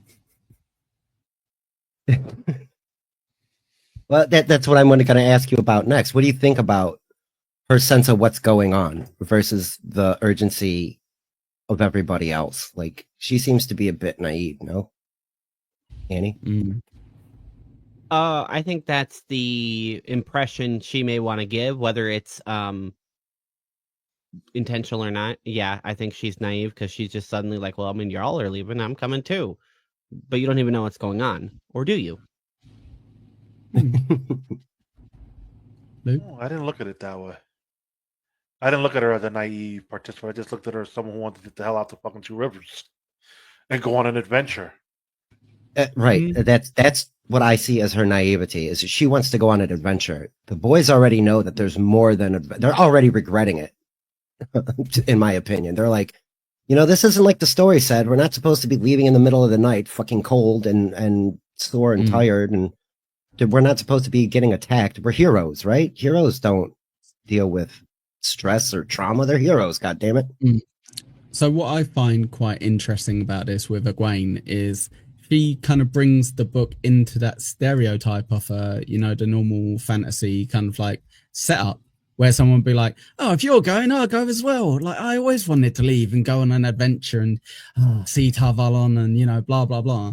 Whereas everyone else from what we've seen, like even when we're talking about the Gleeman, we're kind of like going, oh, he's been a bit underhanded with her there. Why does he want to go along? The boys are being forced into it, essentially. Moraine and Lan obviously have a greater mission where they're trying to get them to go. But with Egwene, she's kind of like in a different storyline to some degree. She's kind of like, oh, brilliant. Yeah, let's go, guys. I'm not getting left behind. And it's like, no, we're not all leaving happily and skipping and dancing. We're getting dragged away from our families unwillingly to save the lives of the people left behind. Whereas you're kind of like, no, fuck it, it'd be fun. She's the Sam in The Lord of the Rings. I love you, Mr. Frodo. No way. No if way. I can't carry you, Mr. Frodo. Poor Sam, he does so much. That's bullshit. No way. Yeah, later on in the movies, he does so much, but at the very beginning, he wants to go on that adventure when it's just Gandalf and Frodo. No, you're not leaving without me, Master Frodo. Yeah, that's only Frodo. Yeah. No, that's bullshit. She's Merry and Pippin. I've already explained. Yeah, that's I agree. I fall into that category. Not stealing carrots and food. One sec. Well, it's a different character, but it's the position. She stumbled into it. She's like, well, no, it's fine. Lou was going to try to outshout me. You can't outshout a pineapple. It's the exact same position. No, shut up. Bro. It's the exact same position. Shut up! Off the Sam, shut up! Damn it. You gotta make your point, Lou. Not whatsoever. Because as I've already pointed out before you again shouted out at me, with Sam, he was like, I'm gonna go and I'm gonna protect. Like, if he's got to go, I've got to go with him to protect him. Whereas Merry and Pippin, like, well, if you're leaving, like, we'll leave. Like, what else are we gonna do? Like, we're pretty much like, we're out here anyway, and we don't really want to fuck with that farmer because he's coming after us. So yeah, sure, we'll go on an adventure. We're stealing his and food. Egwene is going, oh, I saw Frodo and Sam with that wizard earlier, and that looked weird. So I guess I'm going to have to, I want to join in and leave with you. So yes, you're wrong. I'm right, as always. Okay, carry on. Okay, fine. You can have it. You can have it. I'm sorry, Lou, but I do fall into the Pippin and Mary camp. Where she only in title though, like only in position, like, oh, you guys are leaving, I'm leaving too. It's not. Yeah. That's Gawain does carry more weight, like Sam later on. That's for sure. A million. If you really paid attention to the Merry and Pippin aspect of it, they only tagged along because they had no real reason to go back. They're tag along. Yeah, and Egwene's only going at this point because she's like, well, everyone else is going, and I want to. No, she's going for her boyfriend. That's exactly it. No. All right. So that's a good point. That's why you said Sam. That's why.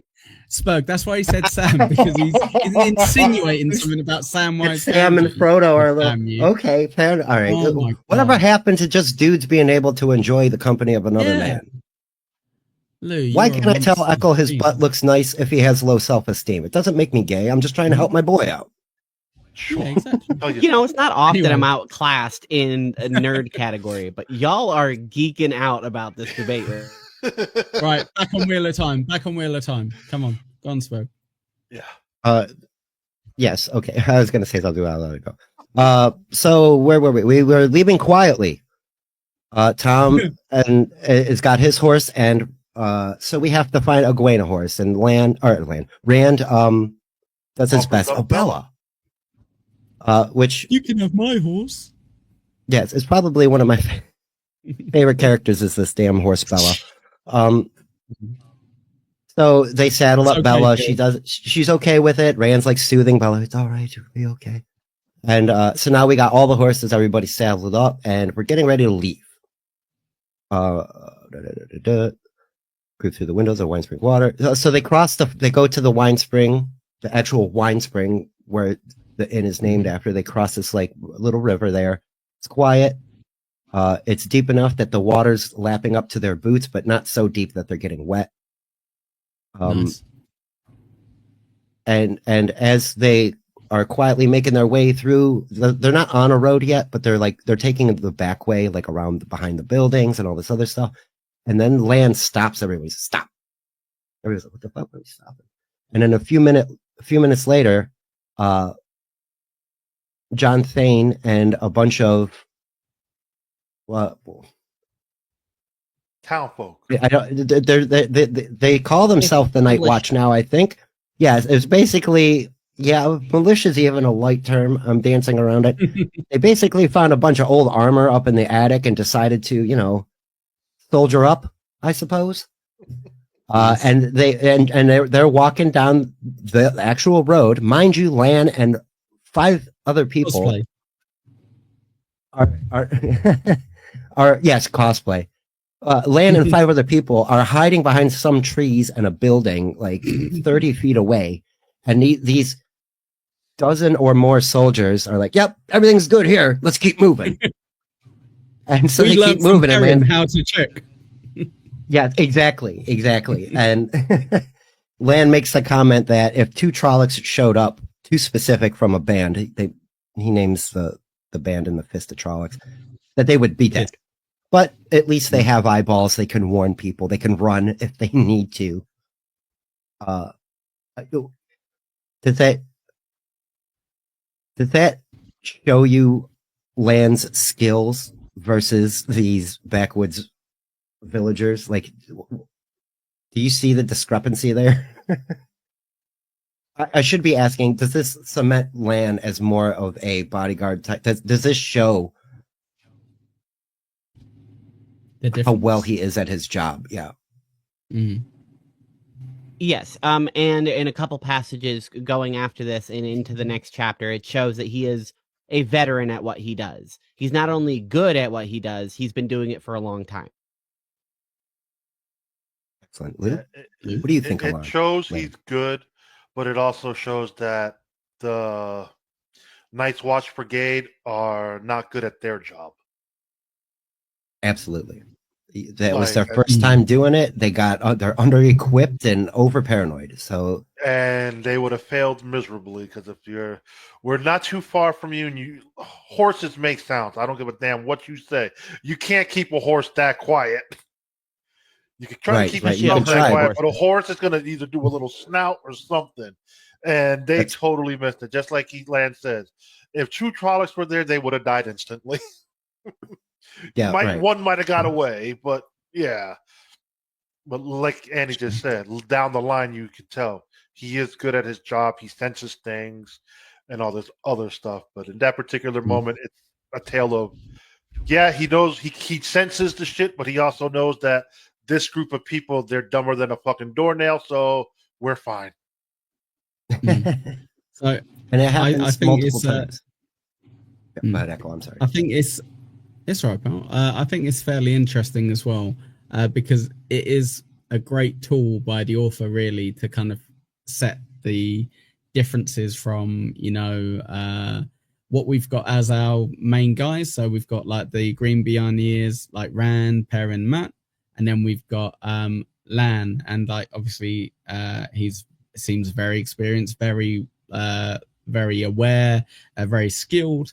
And then it also shows us a little bit with Tam why Tam's so out of the ordinary, because it's like, okay, so he's a lot more closer to how we've seen Lan act than how everyone else is acting. So okay, there is definitely more to him behind it. So it's a great kind of tool, really, in a way, because it doesn't really need to be said, but it's showing us the what's the word, the Contrast. the depth of the contrast between the two is dramatic, and we're supposed to know it's dramatic. Annie, did you want to say something else? I saw you kind of. No, that's just the word I was going to use. Okay. Is it's a great contrast. I was going to agree with you and just add that on him, and you were looking for that word, so I was like, perfect. Thank you. Perfect. Cool. Yeah. That's fine. And I didn't mean to speak over you, but yeah, he does that a number of times. And so they're riding on through. They're pressing hard to get to the next town. They slip past some houses and ride into the countryside, paralleling the North Road. So they're going along the road and heading towards Tarn Ferry, our favorite town. Nice. The night sky and the Two Rivers landscape makes Rand homesick even as they leave. Like he's already, he's 50 feet from his house and it's like, man, I want to go home. And, do you blame him? Not really. No, all too relatable. He's a homebody, let's be honest. And so we're starting to, here's the overlap again, and I might start bleeding into the next chapter. They ride through a little bit, and Rand is being a little daydreamy, and he's noticing the trees, and he's being homesick, and then he sees this huge moon in the sky. Like, man, it looks so beautiful. I can almost reach out and touch, and he reaches for them. Then he sees these huge bat wings fly across the moon. And he's like, what the fuck is it? It's he's like trying to gauge the perspective, because now like the moon is this huge moon in the sky, and this thing is taking up so much real estate in the sky. He's like, whoa, geez, those wings must be huge. That looks like it's the size of a man. I've never seen a bat the size of. He can't be out here with that. And while he's daydreaming, Lan comes up and says, what are you looking at, sheep herder? And as that's happening, the bat-like creature like dips away from the moon, and Rand almost didn't say anything to Lan, but he explains what it is or what he's seen. I saw these huge wings. I saw this guy. Lan, it's a Drakkar. He identifies it immediately. He knows what it is. Moraine confirms that it's dangerous. If a Murjal has a Drakkar, then the Murjal who's commanding it will learn where they are. The Drakkar will mark them. And so Lan is like, I find it interesting that Rand is the one that spotted it. We just were talking about how observant Lan is, and he's meticulous, and he notices things, and he has this sort of like extra sensory perception, and yet he misses this huge bird of prey essentially above them. That's twice he missed something. The one time he said he didn't have time to check, which was the hayloft. He looked right at Tom. He looked right at him and was like, I don't got time. And then this time, again, yeah, he did miss this. So while he is skilled and highly regarded in that manner, people are still fallible. They really are still human. Go ahead. I'm sorry. Isn't it amazing though how much respect and kind of high standards that Annie already has for Lan so early on in the book, that she's like, hey, he bloody missed the Drakkar and he should have spotted that. And it's like, no. It seems like Rand's got the Dark One's own luck really with stuff like this, in terms of, and I guess it's a bit narrative building, it wouldn't be too good if like the main character got stabbed by that Trolloc because he didn't see him walking in the door or what have you. So, but yeah. Well, and to further Annie's point, it's almost like you just said, the Dark One's kind of showing himself to Rand more. Lan isn't necessarily looking for that, but Rand is just looking and it's seeing. He's just happenstancely seeing it. He caught it. Lan's focused forward. He's like, all right, I'm looking at the trees and shit. He's not staring at the sky. Why would you be looking up when you're supposed to be looking on your peripheral? There's many, good observation though. He should be catching these kinds of things, or at least should be aware that this thing exists and that they might have aerial support, so to speak. Spur, and which were does. you? Oh, go ahead. Sorry, I was going to say, were you impressed with Ran that he's immediately learnt his lesson with Lan though? Where Lan's like, he's like, "Oh, Lan, should I have told you about the fade that I saw?" And he's like, "Yeah, goddamn right, you should have sheep heard her. You should have told me straight away." And he's like, "I didn't really know you back then." And he's like, "It doesn't matter. You should have told me." Now he's like, "Yeah, there's a weird Right. bat thing in the sky. It's probably something dangerous." Like, thanks. Don't yell at me again. Yep. Thank you, Lan. Yeah, exactly. And a good point, because he does. That's another instance where Lan was just being a jerk. Yeah, Not for a unreasonable. real good reason, but for his reasons. I needed to know that. That was information I could have used. And again, like with any military or police or detective kind of thing, I need to know everything. I have to have this. Yeah. If I am missing a piece Knowledge of is the half puzzle, the battle. it's your fault. Mhm. Doesn't I it also show looked with at it Rand? Rand's love Django. perception is he's starting to observe his surroundings more. Like, yeah, even though he's daydreaming into the moon, but your consciousness made you do it. Like, you're being more self-aware of what's surrounding you. You know, Lan is focused this way, where Rand is, oh, you know, my neck is a little stiff. Oh, yeah, the moon is great. Oh, shit. There's a bat flying in the air. Kind of bigger than it should be. Like, he's using his surroundings more.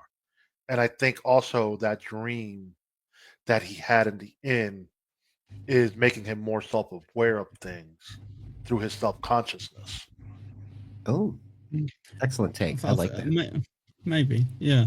I was going to say with Rand, he, maybe this is me reading too much into it too early on, but he does feel very responsible for stuff. He's more than happy to take on things that, like we say, wasn't his fault. You know, the fact that he didn't go up to a guy that he didn't know was a warder, who he didn't really know at all, and go, "By the way, there's a mysterious like caped guy, and I'll describe it and you might realize that it's a fade."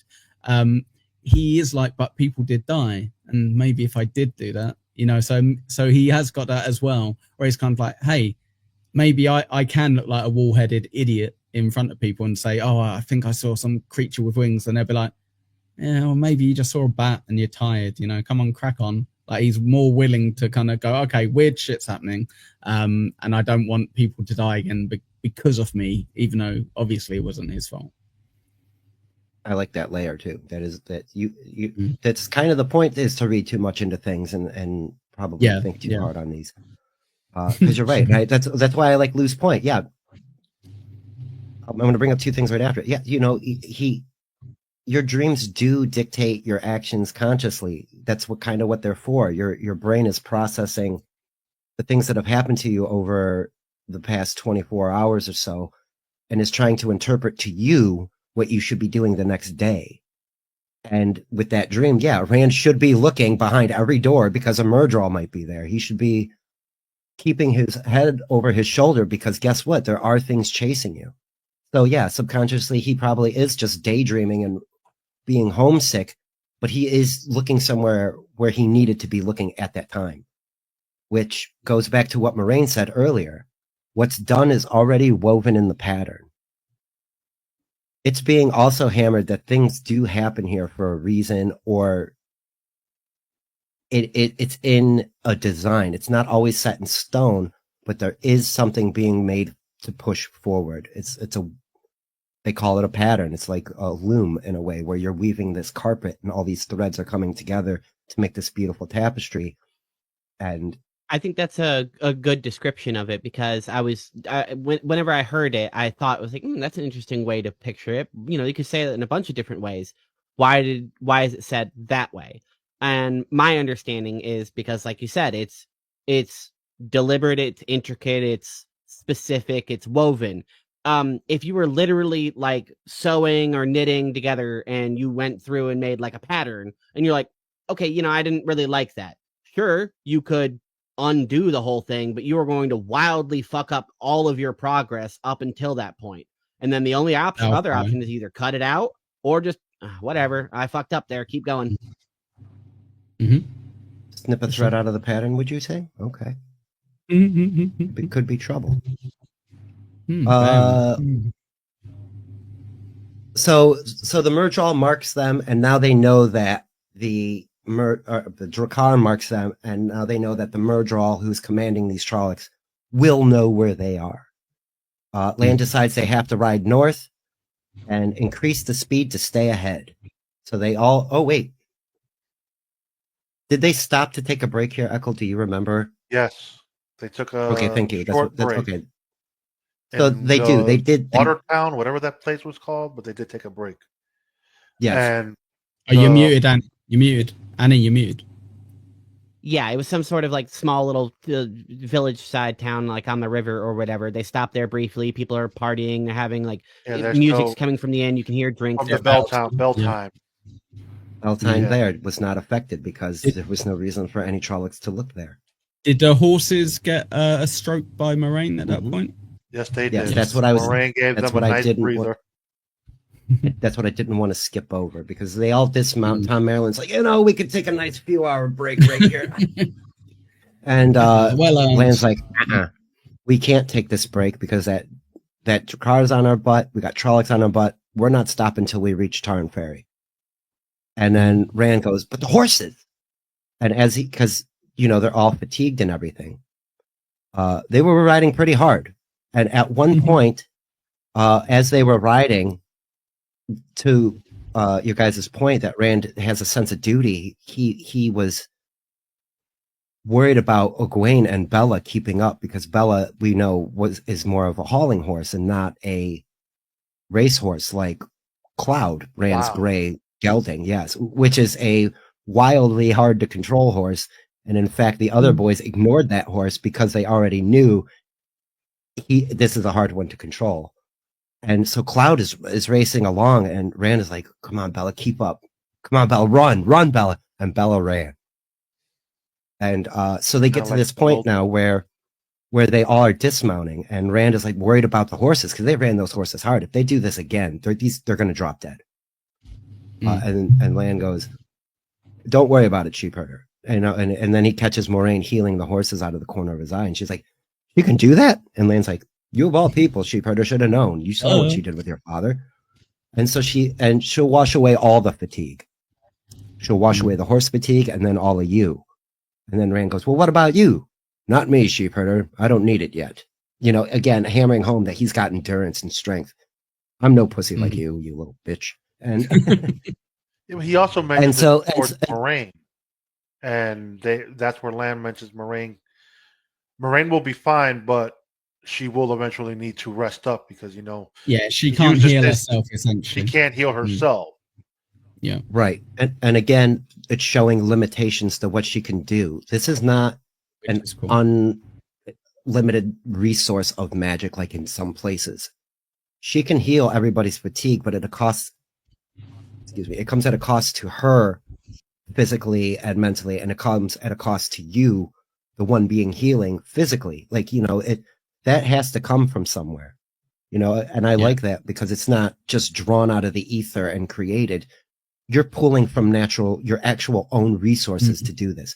It's not not just magic. Of energy. It's not wish fulfillment. Exactly. Yes. Exactly. Thank you. That's exactly what I wanted to. So impressive, Spurg, isn't it, with that specifically? Because it is kind of like, what we need for this story to push along is for them to be able to travel non-stop. And it's like, well, that's unrealistic. And then but I've got magic. And you're like, okay, well, you're just going to magic away like the problem. And it's like, but only to a point.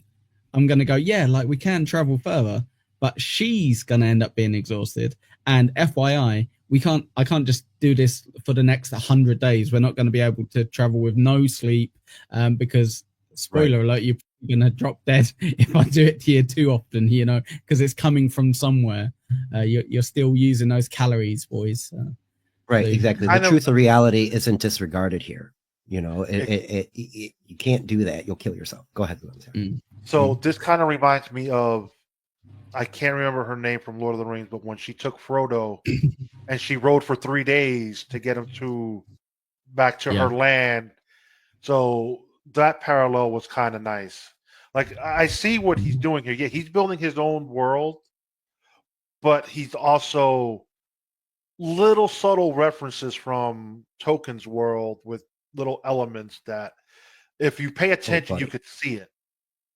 Well, do you Okay. want to know the most obvious one that they've got? Like, And wait. Okay, Wait, go on, Sven. wait. Because I don't know. You're probably going to go the same spot that I am. I doubt it. We've mentioned his Probably. name like 50 times up into this point. Well, okay, I'm not. All right. No. There's a Gleeman that we've been talking about, and his name is Tom Maryland. I'll give you the one other thing that should tip you off. Cupcake called him a sage. Tom Maryland.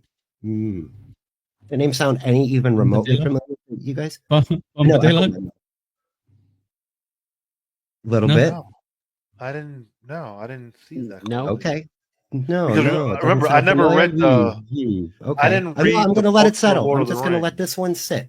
I want you guys to think about Tom Maryland's name. And a wise sage.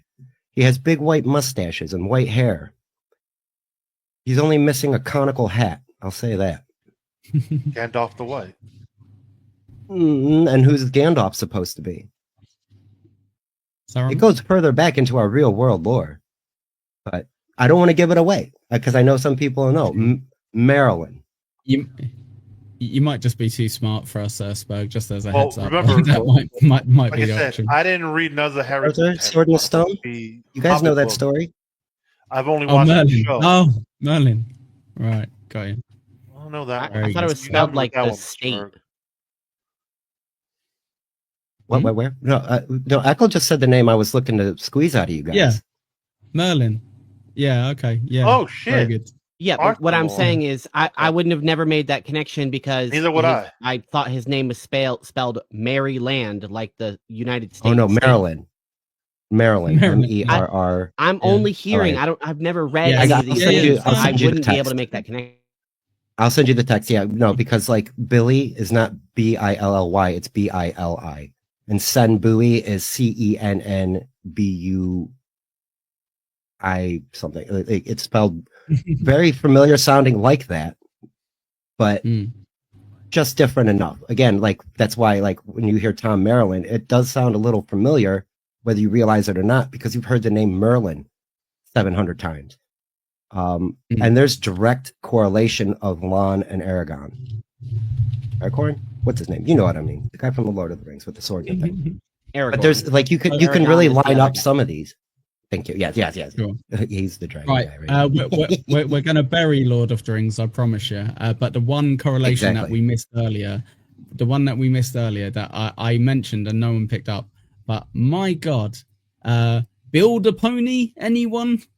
Build a Pony from Lord of the Rings. They've literally gone, oh yeah, and we're going to have pretty much the same in this story. I didn't read it, so I don't know what you're talking about. Yeah, I don't know the reading portion of it. What are Oh, you chatting about? Lord of the Rings. You've watched Yeah, the movie, book. right? I didn't read the books. Yeah. I only watched the movies. That's No, fine. That's fine. When you watch the Okay. movie and they have Build a Pony and they go, oh, the Mines of Moria isn't a place for Bill. You're going to have to go No home. idea what you're You're a talking brave about. pony." That's Wow. going over my Details, head, right. nerd. Right. You're getting too nerdy for everybody, Pineapple. I'm gonna have to find new nerds. Jesus Christ. Right. Spurg, take over. I thought this Go on. was Wheel of Time, not Tolkien review. Yes, Well- no, it's a comparison between the two that they've both got horses that have got a stupid, like, kind of not for some reason a massive part of the book that they don't deserve because they're just fucking horses. And it's or the same. Yeah, ponies. it's very much the same with Bella. Like Bella. that's why I said it's my Yeah. favorite character because Yes, no reason. you're for just it. going to hear that name a lot for no good reason. I think. Well, there is a good reason, sort of, but Sure. all right. Anyway. Back to where they were. So Moraine washed away all their fatigue, and they were discussing that. Egwene was slumped over in her saddle. She was tired.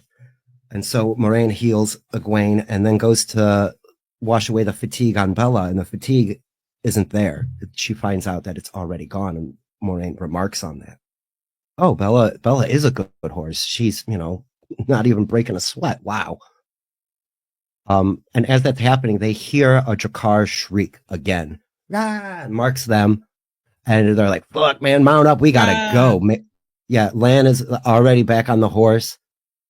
Moraine's back on her horse. And those two horses are acting normal, but everybody else's horses are flipping out. They're all they can do to keep holding on the reins. And Um, they eventually get mounted up, and then Egwene again says to Rand, "Get on your horse, let's go." And unconsciously, Rand has his sword out and is ready to fight this thing. He's looking to defend them. Again, unconsciously, this is the second time he's felt the urge to run towards a battle instead of running away. What did you guys think of the Drakkar introduction? Like, did that were you guys enthused about that? Were you like, "Oh shit, a new bad guy"? All right. Honestly, Yeah. no. Right now it's just a plot device. It's just something to keep them moving because otherwise, like, they don't really have a reason to rush. It's not getting any screen time. It's not doing anything except for being there currently. So it's just no. I'm not excited about it. It's just a thing in the sky that says keep moving. Yeah, it was Gotcha. more like Annie just said. It's a plot device. We got to keep the flow going. We need the heroes to get to a certain point. We're almost there, but now this will entice them to get there quicker. That's how I look at it. So I was quite surprised with it, to be fair, how early on we get an introduction of a third fantasy creature. So we're 10 chapters in, and you've been introduced to Trollocs, Fades, and now Drakkar. And yes, for sure, it's just essentially a bunch of ravens flying over, or like bats flying over, keeping an eye on you, you know. We've seen that in other fantasy devices. And you're right, I guess it is kind of used to kind of say, oh, move along, you know, kind of let's put some urgency onto this, you know, without literally having a Trolloc 10 feet behind you, you know, because obviously it's not the same as a massive battle. So you can't be like, oh, we can hear them marching from, you know, a mile away. If they turn up, it's a fight, right? Essentially. So it's a good way to keep the ante up, I guess. I think it just like a simple, like a quick change that wouldn't like necessarily hit the story at all is the first time whenever Rand spotted it against the moon, after he let Lan know about it, and he's like, that's dangerous. If it would have just swooped down like one time, been like, oh crap, that thing is actually, it not only saw us, but it's actually after us, that would have gave it more weight whenever they're, you know, chilling at the town, and then it's suddenly like, hey, I see you again. It's like, oh right, yeah, wait, sorry. Yeah. I think they literally revealed it. You're probably right, Annie, that they're like, no, this is just a scouting device, essentially. So as much as they're kind of like, I guess Lan's trying to make it clear to people that is like, no, we're scared of the Drakkar because of the implication of a Drakkar means they know exactly where we are and they're not going to lose us. So we got to go. So I think that's maybe the jeopardy isn't clear enough of it, because you're right. It doesn't swoop down and kind of claw at his face and he's like, oh, like, get away. And like arrow gets loosed and it just about gets away in time. It's literally, no, I'm a scouting device. You spotted me. You shouldn't have spotted me. But now you know you guys are screwed. Like, bad luck. You better get there before we do, because we know exactly where you are and where you're going.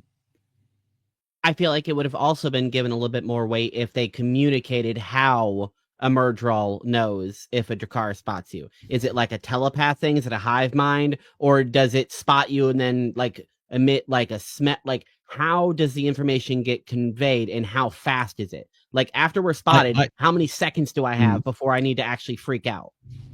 Sure, I think the implication would be because he doesn't say, well, once he gets back and tells the Fade where we are, you know, so because he doesn't say that, I think the implication's got to be telekinetic. Me as a reader, it would have impacted me more if I had more information about that. Yeah. Because I don't know anything about this other than, hey, it's right there. It doesn't mean, it doesn't have any weight. Yeah. Okay. So yeah, it wouldn't have killed him to add 2 lines there where Matt goes, but like it hasn't told him where we are yet. Can't we shoot it down? And then Lan be like, it already knows. Or something. Yeah, that wouldn't have been. Yeah. Yeah, Robert Jordan, you're shit. Good point. Well, and what I was thinking, like, because it screams, it's like more of an audio thing. So like, I was guessing that the Murdral can like hear it and understand what it means. Yeah, good point. Also in the book, though, it is mentioned that they're marked. Like the Drakkar marks them, and to me, and you kind of understand what I mean. Like that puts something on you. You're marked. You got a tag on you somehow. We can't see it as the reader. They don't know it either as our characters. But there's something that the Trollocs and the Murdrall can now sniff out, so to speak, and Okay. follow them. They're very I'll take it clever. back, Robert Jordan. So in other words, batshit marks them. Could be. Sonar. And right, sonar, echolocation is the thing. Echo location. Echolocation, I like that. So Land is like, all right, we got to go. We can't sit here. And Rand worries about Bella. Knows the gain small mare. Fears will keep up the heavy. Am I in the right chapter? I believe they all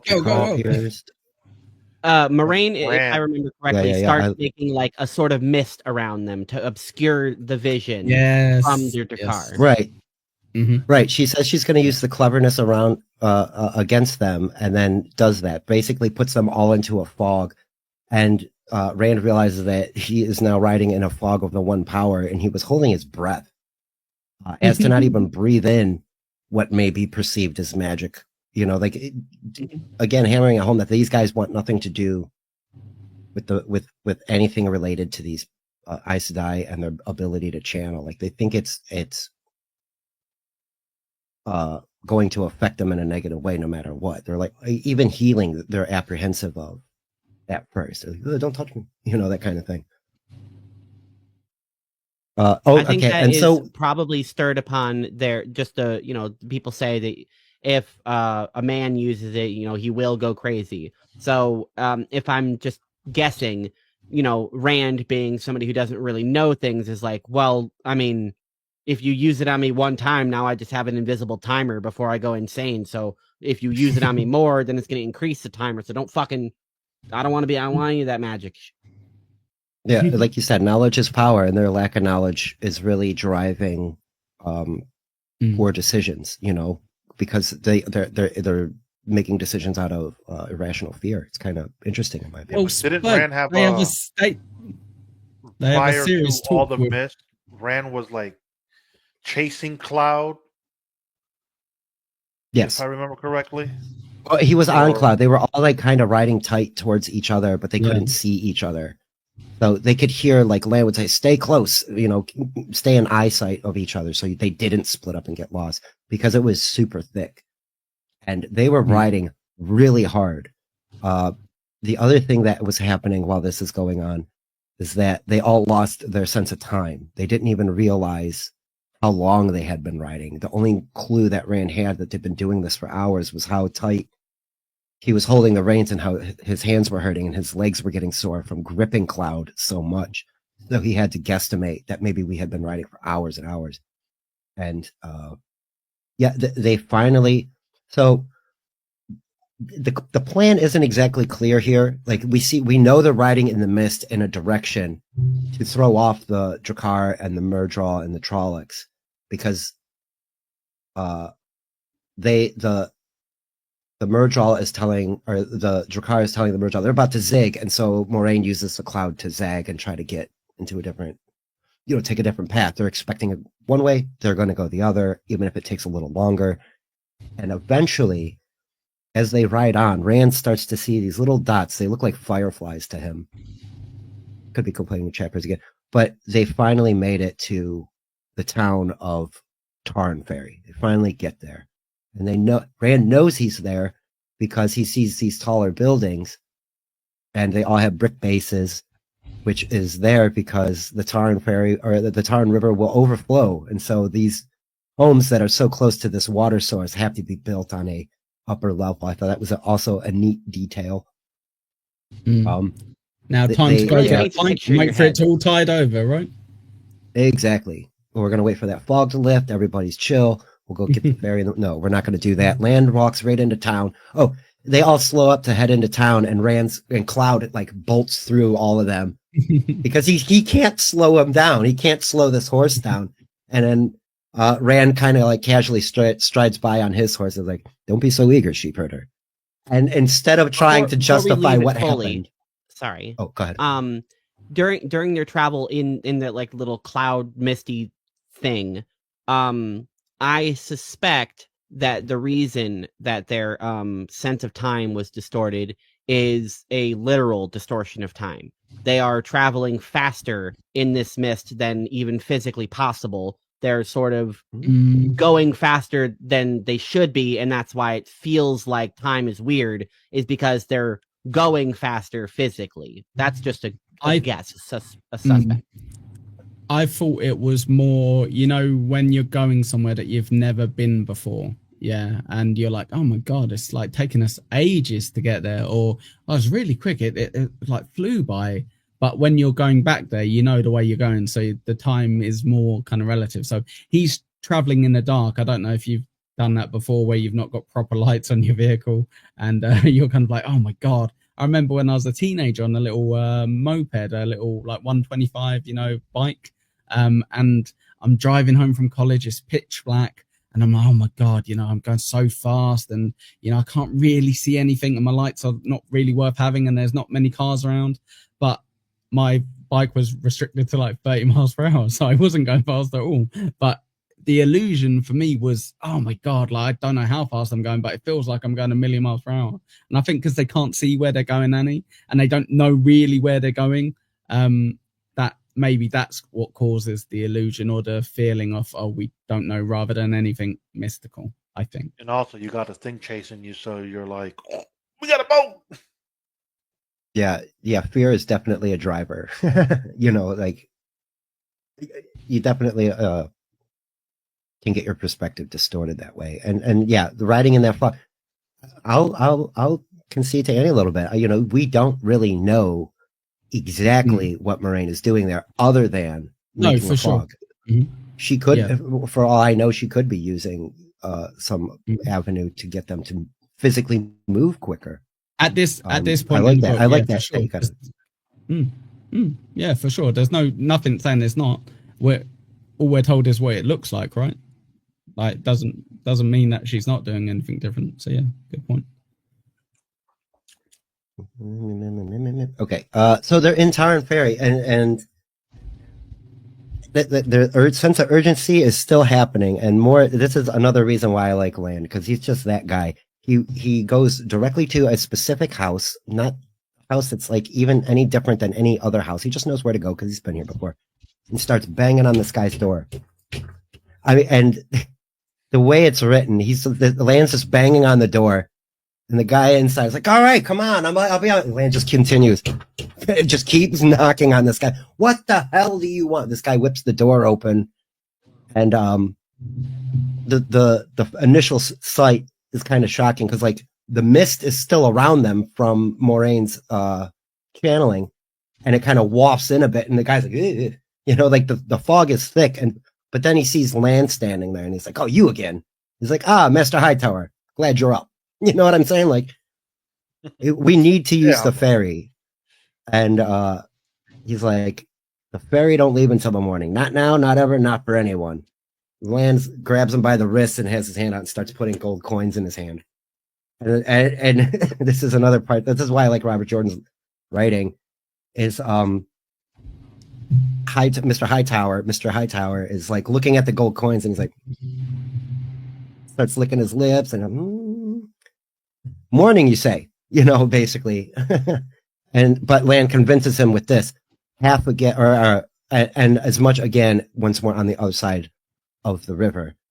All right, and let me get the boys together, and uses his hip to close the door. But we also get more opinionated lore drop from Rand too. The saying goes that if you shake hands with a Tarn Ferry man, you better count your fingers when you get your hand back, because they're known to be, I suppose I would say he's more sneaky than tricksome. I think they're just good at dealing. They would be, here we go with more comparison lore drop. They'd be like the Ferengi in Star Trek. You know, like they're known merchants, they're known dealers, they like to haggle kind of thing, and they might haggle you right out of your own soul if you're not paying attention to what they're Turkish deal is what you're saying. Yeah. Oh, yes, the Turks, very much so. That's real world. So this part of the chapter that, there's not a lot going on except we're finally somewhere where we feel safe yet again. It's still urgent. We're trying to get across this river, and but we're at a checkpoint, so to speak. We made it to where we're going to be. Not only did we make it here, we made it in the fastest time humanly possible. That was also remarked on. We made it here so quick. Nobody has made that journey in that amount of time ever, possibly. According to Rand, like you said, Echo. All because of that story. All because of that story that Moraine told him. And he's like, oh, yeah, we did the same. We did it in a world record time as well. We're just like Eamon. It's like, well done, man. Right. They're very much feeling full of themselves now, They've gotten motivated. The pride is swelling. And so the chapter ends with them about to cross the Tarn. Do you feel like this is a good threshold? Like now we're not home anymore. We're as far as they've ever been, right? Pretty much within reason. Yeah. We got last chapter. We got Matt and Perrin both said this is the furthest they had been was the White Boar. And they were going to get a mutton pie and have some tea to take the chill off their bones. And Land's like, nope, we're still going, buddy. Sorry. And so we know this is absolutely the furthest that they've ever been. Story's moving along at a pretty good pace. Yes, and so I really don't have a lot of questions to go on here. We're getting into we know our characters, we know what's going on. Did the way that the ferrymen react to the gold give you an idea of what this town is like? Yeah. Any? No bullshit. No, I think it gave me more of an indication of that this isn't just like standard payment. Maybe if he would have handed one gold coin, he would have been like, "No, man, I'm like it's the middle of the night." But the fact that he just kept piling them up, it would be very hard for anyone to turn that away. I don't know enough about the town, and just based on the fact that they've got like high buildings and they're built along a river, it can be, I guess, assumed that maybe it's a nicer town just based on the location and the size and shape of the buildings. I think just Lan was like, I'm not fucking around. I'm just going to keep piling this in your hands until I can get that sense that I've piled enough into your hands. And it's described that he starts like leaning towards the money, like, oh, okay. And he's like, okay, cool. So more, double that on the other side. So to answer your question, no, it doesn't give me an indication of a town. It gives me more an indication on Lan. Oh, excellent. Lou, any opinions on Tarn Ferry? He just wants money. You're inconveniencing me at this time of night. Well, you're going to have to pay. He who has the gold makes the moves. Gold makes me move.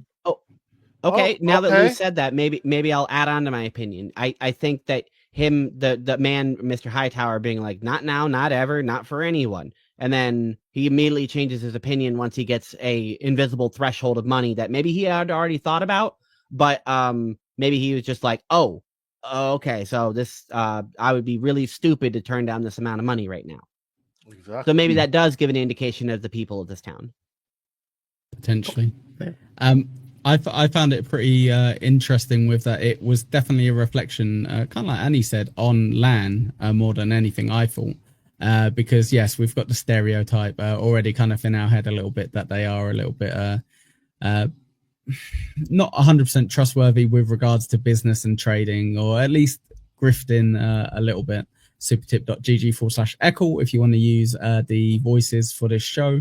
We will put them in the show going forward if you like. We've got a male and female book from the audiobook, Kate Redding, and what's the chap's name, Spurg?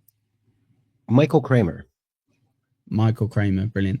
Yes, but it was more reflection on him, but also showing the urgency, and also maybe showing us that for the guy, the ferry guy, sure, this is a one-off thing, where he's like, oh god, that's a lot of money, but hey, he's probably done a lot of things with a lot of ferrymen in the past where he knows, right, this is how much it costs, this is how much it costs to push it to an urgency. So then if I add this amount and then go, once he's kind of like literally agreeing that he's going to do it and go, and you get that again when we get there, he's got rid of the negotiating. He's got rid of the, oh, so late, all my guys are asleep.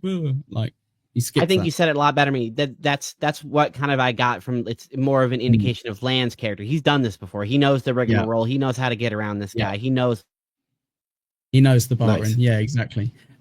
What I'll say, Spurg, I did have a final question for Annie before we wrap this up, if that's okay, from earlier on. King and Queen. There was mention, yes, thank you. There was mention of Aemon and his queen, and it mentions that when he died, she knew. The moment he died, she knew, and then she drew on so much of the one power, that she killed these Fades and Trollocs, like wherever they were. She didn't even have to see him. She was just like using up so much power that she kind of like burnt out, essentially. Burned herself. What did that tell you from what you've learned so far about this king and queen? If you had to just kind of go, so I assume they were, what would their relationship be in your head? Is there any correlation? Oh, you're muted. husband and wife, obviously. No. Okay. It's kind of told afterwards that Lan and Moraine have a bond, whether that's or no, it's indicated that it's metaphysical. It is something metaphysically binding them together, some sort of contract, some sort of spell, some sort of something that isn't just, oh yeah, I agree to work with you. It's something a little bit more than that. And as Lou said, it's sort of indicated and hinted at that they can exchange and feel things in between each other. So putting all the evidence together, I don't know enough about it specifically to say that the queen is an Aes Sedai or just a person that can channel the magic. I don't know if Aes Sedai is just because you are a woman who can use the power, or if you have to be in their organization. The answer being she's a magic wielder similar to Moraine, and the king would have been her equivalent of a warder, whatever the hell that is between them two. They had that bond that Moraine and Lan share, whatever that is, we don't know yet. But those two are indicated to have that same thing going on, which is why, even though he was miles and miles southwest of the town, whenever he fell in the field, she was like, well, sicko mode. Yeah. Oh, brilliant. So I just wanted to make sure that the story had made it clear enough about Aes Sedai and Water, or give you enough context to work that out, that you could then go, well, I assume they were Aes Sedai, air quotes, can't see my fingers because I'm a pineapple, and Water as well. They had at least the same relationship. So brilliant. That's great. I just wanted to make sure it was enough context that you're like, well, okay, that means that then, I guess, based on what I've been told. What's really interesting, and a really big reason why I like doing this book club, is because I didn't pick that up while listening to it last night or this morning. It wasn't until really discussing it today where I can process and recall things in a more deliberate manner and structure things in my mind that I'm like, okay, well, this was told to us right after this story. And like I said, I don't know specifically if the queen was a Aes Sedai, but she was definitely that type of magic wielder. Perfect. And had that kind of relationship with her husband that was some sort of warder. Perfect. As a reader, I don't know what that means yet, but that it connects is semi. But you can see it's a similar relationship. Yeah, that's all I was getting at. That's great. Right, Spurg, are we good to wrap this up, my friend? You got any final thoughts or any final queries? So it is still early on. We're only 11 chapters in. Have you guys, like, Annie mentioned before that she likes Tam a lot. Like, that was her guy early on. Now we left home and Tam's at home recovering. Is there anybody else that you guys are attached to? No. Like, is there, whose basket are your eggs in? Egwene, Matt, Perrin, Rand, Lan, Moraine, Tom? Any one of the silly village members might have stood out a little bit? Not really, because they were just kind of lumped together in a group setting this time. Except for the There's I would have to compliments say themselves. I'm mostly focused on Lan, but I think that's because of how the story, he is right now the vehicle getting us to the next area. Moraine is Mhm. there as well, but Lan is literally doing the hand holding. Come on, let's go. Follow me. Let's go. Mhm. Okay. And we are slowly learning more about him, his character, and who and what he is. But despite the fact that I'm being like eschewed into being more interested in him, I definitely want to know more about Tom now, because I had Mhm. suspected that he was just going to enforce himself and just suddenly be joined in the group. And I said, I don't know why or how, and I still don't. Sure. He was creeping in the rafters, whether he was there already, and just, that's where he likes to chill now after the village is doing, which doesn't make any sense. So he probably did the same thing and followed Perrin to the barn or to the stables and was like, okay, well, we know they're going to come here to get you eventually. They have my horse is here too. So if they try to take my horse, I'm already here for it. Mhm. It seemed like he Brilliant had that planned observation. out, and because of Yeah. his, you said it, I think last episode, that he's very clever in how he is doing things, and because of the way he was able to insert himself into the group without Moraine really being able to say no, without kind of, like you said, blowing her cover of being a nice, like, oh yeah, come on. I think that I'm definitely more interested in him and what's going on. Why did you bother to stick around? A literal wordsmith. Lou, what about you, pal? I'm cool with the group that we got. I'm more looking forward to the other introductions that are coming down the line. Oh. Ooh, okay. Teaser. Okay. Because we got yes. this set. There's going to be some cooler things that portray, and you'll get. I wish you'd never watched that show. I swear to God, it's the worst thing that could have ever I love happened that to he you. annoys you with it so much. I'm getting so much internal joy of you getting What's so your annoyed answer to because this Luke. question? Well, in the show, this happened. It's Yeah, like, exactly that, not right? asking about the show, asking about the book that you listen to. Like I said, I'm I love it, enjoying man. the I books love it. because the books are giving us more context to certain scenes and stuff. But I'm looking forward to also seeing other introductions, like, you'll get more of a breakdown on the Ward Aes Sedai connections and stuff like that. That it's telling. So I like what I'm learning through this book. Like, yeah, I got 3 seasons of a show, but this book is breaking shit down where the show didn't do. So I Couldn't do. Yeah, it couldn't do because of time restraints, and you're trimming fat in some cases. So this is what's making this book so much fun. Like, what am I going to give you? Pineapple? Oh, I'm looking forward to what Rand becomes next. No, can't do No, that. okay. Here you go. Wait, maybe I should go first, and then you should listen to what I say, and then think if you've got a similar kind of answer. So, based on this, my answer at this point in the book, even though I know what happens next, is Lan. Lan is definitely the most interesting. He's like Annie said, he's at the forefront of everything. He's kind of like the poster boy for it, because Moraine, unless you're very, very kind of observant, you would kind of go, but I'm interested why Moraine's been so quiet, or what is Tom's angle, and that's brilliant if you've got that kind of mind. But I'm a bit more literal, where I'm kind of like, they're giving me Lan, and Lan's very interesting, and I'm learning loads of cool stuff about Lan, and he's giving me an info dump on stuff. So Lan at the moment is probably my favorite character, despite my real answer being Perrin. Obviously everyone knows Perrin's the best character in this entire season, but yes, that's what I would answer, despite seeing the show and reading the book. I can't go with Tom because I don't remember Tom. I don't remember Merlin.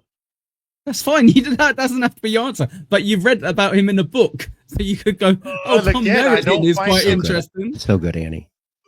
From what we've read through these 11 chapters, Merlin doesn't interest me. Tom Merlin. Someone murder him. You still don't know his name. He's just that guy who's there.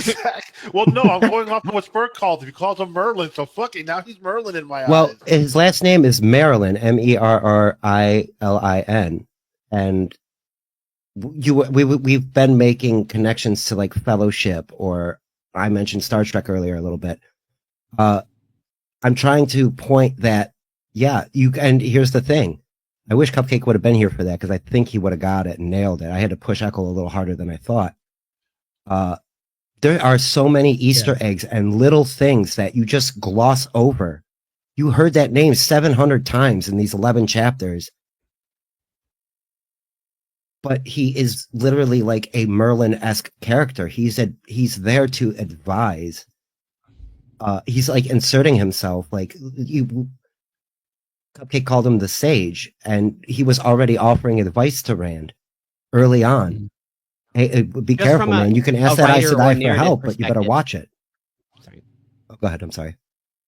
Just from a writer and narrative perspective, Robert Jordan at this point can use Tom to convey any information he wants in basically either I was there for this, or I heard a story about this once, or legend told us this. He's able to do exposition at any time because he is the Gleeman. He's been around. He knows all these stories. At any time, he could be like, that's true. That's not true. This is bullshit. This is what I heard. And that is interesting to me as like just a writer's tool. Is right now Tom can be anyone. Yes, Tom is an amazing writer's tool. You're absolutely right. Because he's like, well, the whole thing about me is I know stories from all the way back and from every different place. So if we go somewhere, I'll probably know something about it. I can probably tell you a story about it. And because he's more than meets the eye, he's not just going to go, well, I know a nursery rhyme from here. That's all. I don't know anything else. He'd be like, well, it's kind of like it's meant to represent when this king was in charge or whatever. And what happened was this. So yes, brilliant point with how useful that Merlin guy is, Lou. So definitely keep an ear out for him going forward. Right, Spurg, I think we need to wrap this up because this was two of the shortest chapters and we're still at 2:15. So we are going to move on to the next 3 chapters very shortly, hopefully with Cupcake. What I would like to do is we'll go clockwise. So Spurg, Annie, Lou, with your plugs, please. Spurg, you go first, my friend. Monday nights, 11 to 1 a.m. I play video games, hanging out with my friends. Monday, Wednesday, Friday from 8 to 11, I will be on BYB co-hosting with my friend Quadfather. Dabbleverse stuff if you're interested. And follow me on Twitter, X, whatever you want to call it, at SpurgSnake. You can spell it out with regular text letters and it should be fine. You'll be able to find me. Perfect. Annie? If you want something interesting, you should check out Lucy Does Dabbleverse. She does a great legal breakdown of the lawsuit with Stuttering John with Luigi Greenberg. Go ahead and check it out. It's Once Over with Kaylee on YouTube. But if you want to check out what I'm working on, just go to insanity.com. And for me, you can catch me on Cupcake's Corner with American Cupcake on Wednesdays and Sundays. And catch me on Rock Talk Live channel whenever we decide to do a show. Perfect. More importantly, why you should follow me on Twitter, because I will be tweeting out what they just promoted. Sorry, Echo. You're perfect. So no, it's fine. I guess I should promote like Bedabbler or something. I guess these massive channels need our shout out. You're already on my channel. You already follow me. Go follow me on X if you don't, at Echo Pineapple. No free though. It's actually got an E.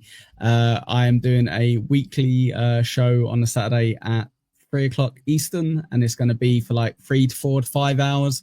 So if you want to catch me live, that's the time to do it. If you want to support the show, supertip.gg/Echo, you can use the voices from the show, and I will put them in the shows going forward as well. So it won't be ignored. $5 a go, so it is appreciated. And that is us done. We are wrapped up. I hope you all have a lovely morning, lunch, evening, whatever it is. Take care. Bye-bye. Ciao. We walk the footsteps of our fathers, the trail blazed by our mothers. They bought the land with their blood long ago, long ago. Aiel, Ogiers, and AudioBooks, so my.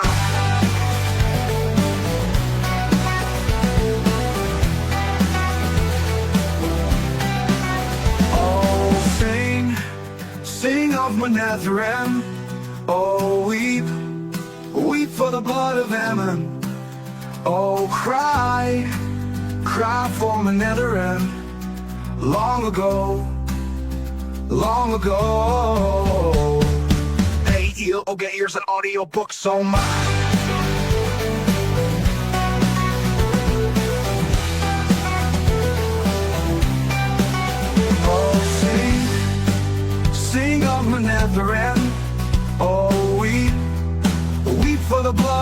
Ammon. Oh, cry for my netherend. Long ago, long ago. Aiel, Ogiers, and AudioBooks, oh my.